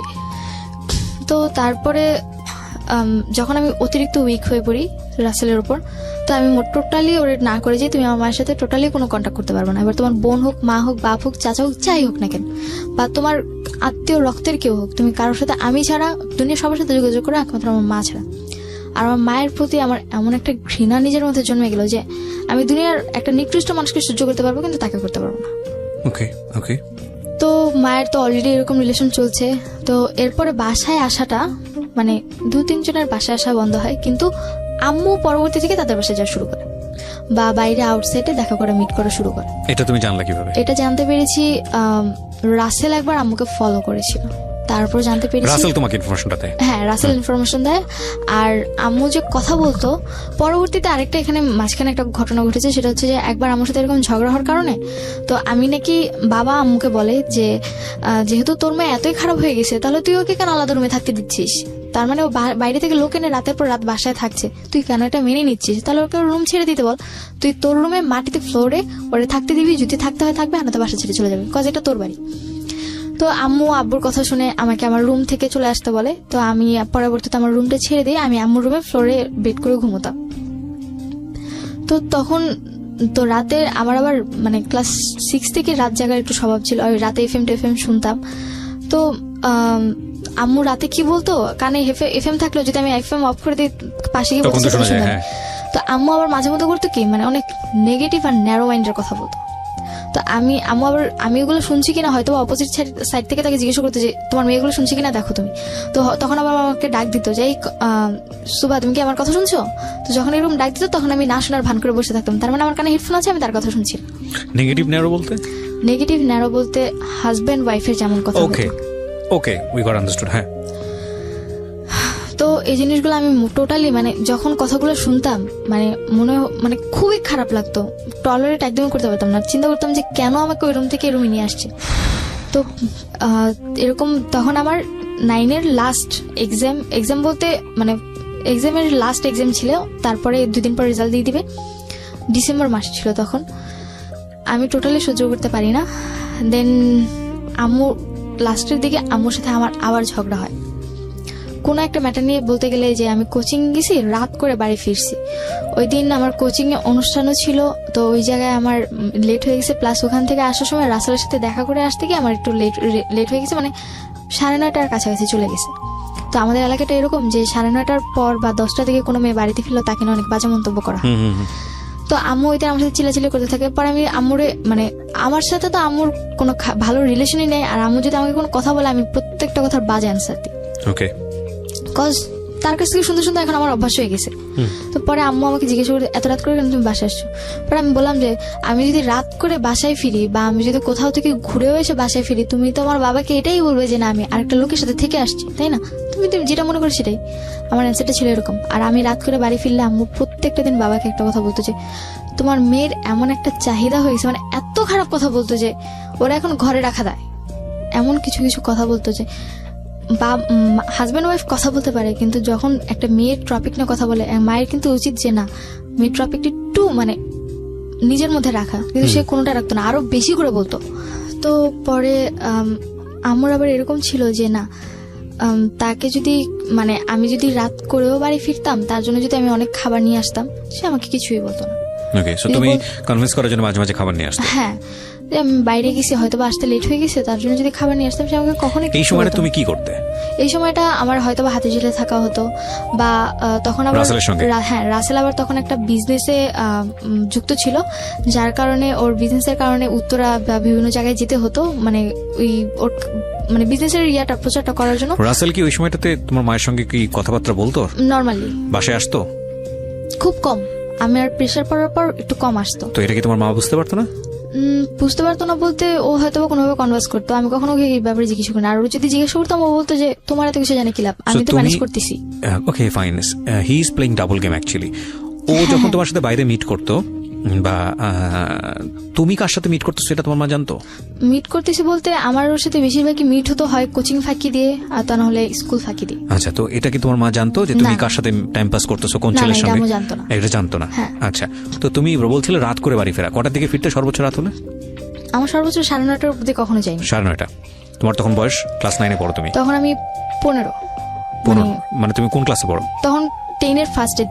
ক্লাস 9:30 অনেক রাত। হ্যাঁ, অনেক রাত। বলো। তো পরে যখন আম্মু আমার উপর চিৎকার চেঁচামেচি করতো, তো আমি বলতাম যে তুমি করলে দোষ না আমি করলে দোষ, মানে আমার কথাটা এরকম ছিল। রিপিট দ্য সেন্টেন্স, বলো। যে তুমি করলে দোষ না আমি করলে দোষ। So ultimate lesson of the story is here. এইখানেই হলো লেসন, এবং এটা আরো কত বড় দিকে যাবে সেটাই হচ্ছে দেখার বিষয়। এই লাইনটা একটু মাথায় রাখেন, কারণ একটা কথা আমরা সবসময় বলি, শিশুকে যে পরিবেশে বড় করছেন সে সেই রকমই হবে বা তার চেয়ে ভয়ানক হতে পারে। ওকে, হ্যাঁ। তো যখন আম্মুর সাথে এরকম তর্ক বিতর্ক যেত, তো তার সাথে আমার মানে এরকম কন্টিনিউ এরপর থেকে প্রতিদিনই প্রায় তার সাথে আমার মারামারি হতো। মানে সে আমাকে মারতো, আমি তাকে মারতাম, তারপর সে আমাকে বকাবকি করতো। সো ন্যাস্টি না? এগুলো শুনলেও মানে যে এটা চিন্তাই করা যায় না, বাট চিন্তা করে দেখুন মানে কতটা ভয়াবহ হতে পারে একটা পারিবারিক সমস্যা। ওকে, তো এরকম ঘটনা ঘটতেই থাকে প্রতিদিন। তো তখন আস্তে আস্তে মানে রাসেলের প্রতি আমি একটু উইক হতে থাকি আরো বেশি। তো তখন ওরা আমি বিলিভ করা শুরু করে, মানে ও আমাকে যা বলতো আমি তা বিলিভ করতাম, আর ও আবার আম্মুকে যা বলতো আম্মু তা বিলিভ করতো। মানে ও এদিক থেকে আম্মুর সাথেও কথা বলতো, আমার সাথে, মানে দুদিক থেকে ওর মানে ইয়াটা খুব ভালো ছিল। কোথায় গিয়ে দাঁড়ায় সেটাই আমরা দেখবো। ছোট্ট আরেকটা বিরতি নিচ্ছি প্রিয় শ্রোতা। আমাদের এই পুরো স্টোরিটা ইউটিউবে আপলোড করা হয়েছে। যারা আমাদের ইউটিউবে আছেন এখনই আসলে আপনারা শেষটাও বুঝতে পারবেন, পুরো স্টোরিটাই আপনারা পাবেন আমাদের ইউটিউব চ্যানেলে। আমাদের ইউটিউবের ঠিকানা হচ্ছে www.youtube.com/dfm904। আমি আবারও আবারও বলছি, youtube.com/dfm904 চ্যানেলটি আছে ঢাকা FM 90.4 নামে। আপনারা ওখানে যাবেন, যাওয়ার পরে অবশ্যই চ্যানেলটি সাবস্ক্রাইব করতে ভুলবেন না এবং নোটিফিকেশন বেলটা অন করে রাখবেন। নতুন কোনো কন্টেন্ট ওখানে আপলোড করার সঙ্গে সঙ্গে আপনি আপনার মোবাইলে জানতে পারবেন। ওকে, ছোট্ট একটা বিরতির পর আমরা আবারও ফিরে আসছি। আজকের এই স্টোরিটি পারিবারিক একেবারে গোপনতম সমস্যা, সেটা একটা শিশুর বিকাশ এবং একটা শিশুর, একটা বিশেষ করে একটা মেয়ে শিশুর। আর আমি জানি না ওর ভাই দ্রুত একেবারেই ছোট ছিল, ওদের মানসিকতায় কোনো ধরনের কোনো প্রভাব পড়ছে কিনা, বাট এটা যদি কন্টিনিউয়াসলি চলতে থাকে তাহলে এটা কত ভয়াবহ রকমের একটা মানসিকভাবে বাধাগ্রস্ত করতে পারে তাদেরকে, ব্যক্তিত্ব বিকাশের জন্য কত ভয়ানক হতে পারে, এটা একটু চিন্তা করে দেখুন। এবং সেই জায়গাটা থেকে আপনাদের নিজেদের সচেতন হওয়ার একটা প্রয়োজন আছে বলে আমরা মনে করি। এরকম একটা বিষয় নিয়ে আমাদের সমাজে, আমাদের মিডিয়াতে বা অন্য কোথাও খুব বেশি এত ব্রডলি ডিসকাস হয় না। আমরা এটা সামাজিকভাবে এটাকে ট্যাবু মনে করি, কিন্তু একটা মানুষের সুস্থভাবে বিকাশের জন্য আমরা আজকে যে ধরনের কন্টেন্ট এন্টারটেইনমেন্টের জায়গা থেকে পাচ্ছি বা যেসব বিষয় নিয়ে আমরা কথা বলি, যেসব বিষয় আমরা এন্টারটেইনমেন্ট জায়গাটা থেকে নিয়ে আসি, সেসব বিষয়গুলো আমাদের কোনো না কোনোভাবে আমাদেরকে এন্টারটেইন করে। এবং আমরা মনে করি আমাদের এই ইনফরমেশন সহজলভ্যতার যুগে আমাদের এই ধরনের বিষয়গুলো নিয়ে এক ধরনের সাইকিয়াট্রিক ট্রিটমেন্ট হওয়া উচিত, এক ধরনের সচেতন হওয়া উচিত যে মারা সন্তানদেরকে কিভাবে বড় করবে বা সন্তানরা মাদের সাথে কিভাবে আচরণ করবে বা অভিভাবকের সাথে কিভাবে আচরণ করবে। প্রত্যেকেরই প্রাইভেসি লাইফ আছে, প্রত্যেকেরই আছে প্রিয় শ্রোতা, আমি ডেফিনেটলি শিওর প্রত্যেকেরই আছে, আমরা কেউই মহামানব নই। এবং সেই প্রাইভেট লাইফটা আমরা আমাদের সন্তানের সামনে কিভাবে এক্সারসাইজ করব বা আদৌ এক্সারসাইজ করবো কি করবো, তুমি এটা তুমিও, তোমার মাও করছে, তুমিও করছে, সে গালি দিচ্ছে, তুমিও গালি দিচ্ছ, হ্যাঁ, র্যান্ডমলি চলছিল। তারপর তো এরকম ভাবে আমার বড় মামা আমার ফ্যামিলির প্রতি একটু বেশি টেক কেয়ারিং ছিল, তো উনি প্রায়ই আমাদের ঝগড়া মিটাতে আসতো। তো এক পর্যায়ে মামা কন্টিনিউ আস্তে আস্তে হয়তো ওনার কোনো না কোনো ভাবে কোনো বাজে একটা দিক পড়ে। তো পরে আসে আমার বড় মামা কন্টিনিউয়াসলি আসতেছিল। হ্যাঁ, কন্টিনিউ আসতে। কেন আসতেছিল? এই যে আমাদের ঝগড়া সামাতে বা আমাদের ফ্যামিলি এখন কেমন আছে এইসব ব্যাপারে। উনি কি বিবাহিত ছিল? হ্যাঁ, উনি ম্যারিড ছিল। ওকে, ওনার বাচ্চা কাচ্চা ছিল? বিয়েও হয়েছে। বিয়ে হয়ে গেছে। ওকে, তো পরবর্তীতে বড় মামা মানে কি পরিবারের সবার বড়? হ্যাঁ, আমার মায়ের ফ্যামিলিতে তারা 7 ভাই বোন, তাদের মধ্যে সবার বড়। ওকে। তো পরে আমার বড় মামাকে আমার মা খুব বিলিভ করতো। তো একদিন বড় মামা বলে যে, দেখ তোর ফ্যামিলিতে তো ঝামেলা, তার চেয়ে ভালো আমি আমার বাড়িতে নিয়ে যাই সুভাকে, ওকে কয়েকদিন আমার বাড়িতে রেখে পরে তোরা আমার বাসায় আবার দিয়ে যাবো। তো পরে মামার 2টা বিয়ে হয়েছে, একটা থাকে ধানমন্ডি আর একটা থাকে মানে আমাদের এলাকাতেই। তো মামা বলছে যে আমাদের এলাকা থাকলে যে কোনো সময় তোর বাসায় চলে আসতে পারবে, তার চেয়ে বলে আমি ওকে ধানমন্ডি নিয়ে যাই। ধানমন্ডিতে আমি কখন মানে আমি একদমই প্রস্তুত ছিলাম না বা আমি যেতেই চাইনি টোটালি, কিন্তু আম্মুর প্রচুর জোর জবরদস্তি গালাগুলি সহ্য করতে না পেরে যে এইটুকু চিন্তা করতাম যে না 2-3 দিনের জন্য রেস্ট তো পাবো অন্তত আমি। তো এই চিন্তা করে পরে আমি গেলাম, তখন আমি টিনের ফার্স্টের দিকে। তো যখন আমি ধানমন্ডি মামার বাড়িতে গেলাম, তো ওই দিনটা ছিল যে মামাদের বাড়িটা ছিল এরকম যে মানে ফুল বাড়িটার মধ্যে একটাই মানে একতলা বাড়ি, তো 2টা ফ্ল্যাট ছিল। এক ফ্ল্যাটে হাজবেন্ড ওয়াইফ থাকতো, তারা সকালে চলে যেত, রাতে আসতো। আরেক ফ্ল্যাটে মামা আর তার ওয়াইফ থাকতো। আর আশেপাশে সামনে ছিল বড় একটা মাঠ, আর ডান পাশেও এরকম খোলামেলা ছিল, আর পিছনে ছিল মানে বাগান টাইপের। তো যখন ওই বাড়িতে গেলাম, তো প্রথম দিন মোটামুটি নিজেদের বাড়ি, নিজেদের বলতে ভাড়া থাকতো তারা। তো প্রথম দিনটা মোটামুটি মামি আমার খুব টেক কেয়ারিং করে। তো মামি আবার জব করতো, মামা নর্মালি কিছু করতো না। তো মামি সকালবেলা জবে চলে যায়, পাশের বাড়ির লোকেরাও চলে যায়। তো আমি মানে ড্রয়িং রুমে বসে টিভি দেখতেছিলাম। তো মামার আচরণগুলো আমার কাছে খুব একটা ভালো লাগে, মানে সে অন্যরকম আচরণ করতেছিল। তো পরবর্তীতে তার আমার পাশে এসে বসা টাচিং গুলো আমার কাছে খুবই খারাপ লাগে। তো পরবর্তীতে আমি মামার মানে ড্রয়িং রুম থেকে আমি আমার রুমে গিয়ে রুম নক করে দিয়ে রুমে শুয়েছিলাম। তো পরে মামা এসে অনেকক্ষণ রুমে নক করে, আমি খুলিনি। পরে বললো যে মানে ভয় দেখাচ্ছিল, যদি তুই না খুলোস তাহলে কিন্তু আমি তোকে পুলিশে দিয়ে দিবো বা তোর কিন্তু একটা ক্ষতি করে ফেলবে, এরকম কথা বলছিল। তবু আমি খুলিনি। তখন আমার কাছে ফোন নেই, তখন আমার ফোন নিয়ে গেছে আম্মু।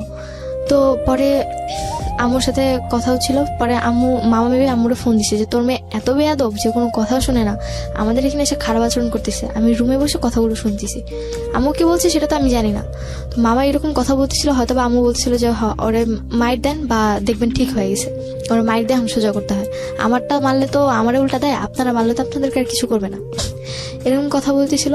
তো পরে মামা রেগে যায় প্রচুর আমার উপর। অ্যান্ড পরে যখন আমি পরে অনেকক্ষণ দরজা, তোর মা কথা বলবে তোর সাথে, দরজা খুল। পরে আমি যখন দরজা খুলি, মামা আমার গায়ে হাত তুলে আমাকে একটা চড় মারে। অ্যান্ড এতটাই জোরে ছিল যে না আমি 2-3 মিনিটের জন্য স্তব্ধ হয়ে গেছি। তো পরে আমি বললাম যে কি করতেছেন এগুলো আপনি। পরে আমার সাথে অনেক বাজে আচরণ করে অ্যান্ড এক পর্যায়ে অনেক খারাপ সিচুয়েশনের মধ্যে উনি আমাকে রেপ করে।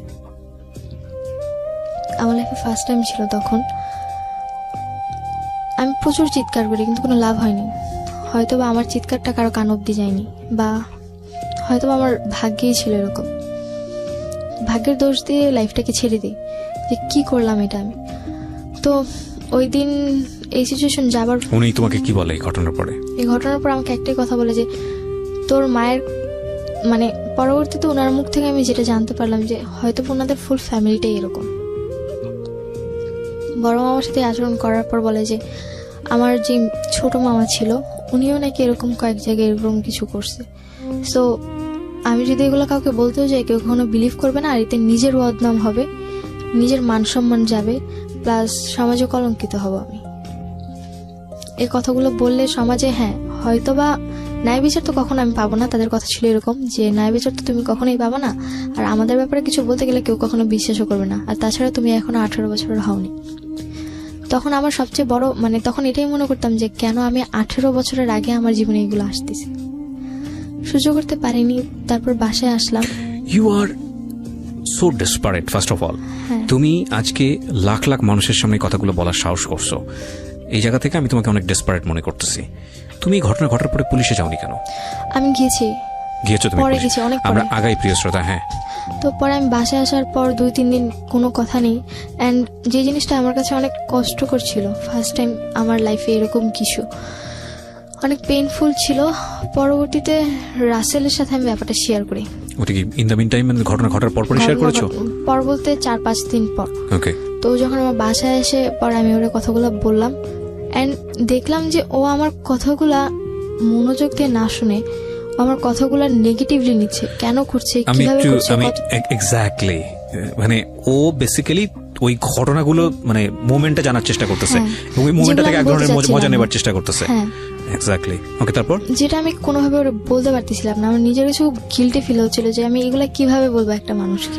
ও আসলে সেক্সুয়ালি একটা বিকৃত মানসিকতার ছিল। টু বি অনেস্ট, যতটুকু ওর কাছ থেকে জানতে পেরেছি, যদি সত্যি হয়ে থাকে তাহলে এটা মোটামুটি ক্লিয়ার। নইলে একটা মেয়ে যখন এরকম একটা সিচুয়েশনে পড়ে তখন তার কাছ থেকে এত কিছু কোয়ারি করা এবং সেটা আমি তোমার কথাটা যতটুকু বুঝতে পেরেছি ওই মোমেন্টটা সম্পর্কে বেশি বেশি জানতে চাচ্ছিল। ও আসলে বিকৃত মানসিকতা ছিল, এছাড়া আর কিছুই বলা যায় না। তো পরে এই ব্যাপারগুলো আমি ওর সাথে ওরকম ভাবে শেয়ার করতে পারিনি, যার কারণে আমার উপর রেগে যায়। আমার কাছে উল্টাপাল্টা অনেক কথা বলে। অ্যান্ড পরবর্তীতে আমি ওরে কথাটা বলতে আমার মনে হয় যে 2 সেকেন্ডও লেট করিনি, এর মধ্যে ওকে কথাগুলো আমাকে বলে দিছে, যে কথাগুলো আমি কার সাথে শেয়ার করতে চাচ্ছিলাম না। তোমার এই আনএক্সপেক্টেড যে ঘটনাটা সেটা তোমার মাকে বলে দিয়েছে। তো আম্মুকে যখন ব্যাপারগুলো বলে, আম্মু সাথে সাথে আমার রুমে আসে। ও চলে যায়, তারপর আমার রুমে এসে বলে যে তো এতটা নিচে নামছিস যে তুই এখন আমার ভাইয়ের নামে ব্লেম দেওয়া শুরু করলি। আমি আমার কষ্টটা কারোর সাথে শেয়ার করতে পারতেছিলাম না, যে আমি এতটা বড় একটা প্রবলেমে পড়লাম যে অন্তত আমার মা আমার প্রবলেমটা শুনছে না, আমাকে উল্টো ব্লেম দিচ্ছে যে আমি তার ভাইয়ের নামে কেন ব্লেম দিচ্ছি। অ্যান্ড 4-5 দিন কি 1 সপ্তাহের মতো আমি ঘর থেকেই বের হই না, ঘরেই থাকি। তারপর আমার এক্সাম পড়ে যায়, 10-এর ফার্স্ট ইয়ার এক্সাম এপ্রিলে পড়ে। তো পরে আমার এক্সাম দিন ছিল, ওই দিন আমার অ্যাকাউন্টিং এক্সাম ছিল, অ্যান্ড দিনটা ছিল মেবি মঙ্গলবার দিন ছিল। ওই দিন রাসেল অনেক অসুস্থ ছিল। আমার ঠিক এরকম একটা ঘটনার পরপরই অসুস্থ ছিল। তো আমার চিন্তা ছিল যে ও তো মেসে থাকে আর ওরকম ঠিকভাবে খাওয়া দাওয়া করতে পারে না। তো আমি আমাকে টিফিনের জন্য বা আমাকে যাওয়া আসা যাতায়াতের জন্য যে টাকাটা দেয় ওটা দিয়ে আমি হয়তো ওর জন্য ভালো কিছু কিনে ওকে দিয়ে আসি। একটু থামাচ্ছি, এত বড় একটা ভয়ানক দুর্ঘটনা ঘটালো রাসেল, যেটা তোমার মাকে জানানোর কথা ছিল না। জানানোর পরে তোমার মা এসে তোমাকে টর্চারটা করলো, যেখানে তুমি রাসেলকে বলেই দিয়েছো যে তোমার এই বিষয়গুলো নিয়ে যেন কোনোভাবেই বিষয় তো না তোমার দূরের কথা, সে তোমার মার সাথে যেন যোগাযোগ না করে। সেখানে তোমার এরকম একটা সেন্সিটিভ বিষয় রাসেল তোমার মাকে জানিয়ে দিয়েছে, তারপরে তুমি রাসেলের সঙ্গে এতটা ভালোবাসা কেন দেখাতে যাচ্ছ? ভালোবাসা বলতে যে তখন আমার মাথায় এটা ছিল না যে না ওকে কি করবে, আমার জাস্ট একটাই চিন্তা ছিল যে তার উপর আমি ওর উপর রেগে গিয়েছিলাম, কিন্তু ও এর মধ্যে অসুস্থ হয়ে পড়ে। সামহাও তুমি ওর প্রতি উইক ছিলা এবং তুমি এটা করেছো। এটা ভুল ছিল না শুদ্ধ ছিল সেটা আপনারাই জাজ করবেন। আমার জায়গা থেকে তো মারাত্মক ভুল, যে কারণে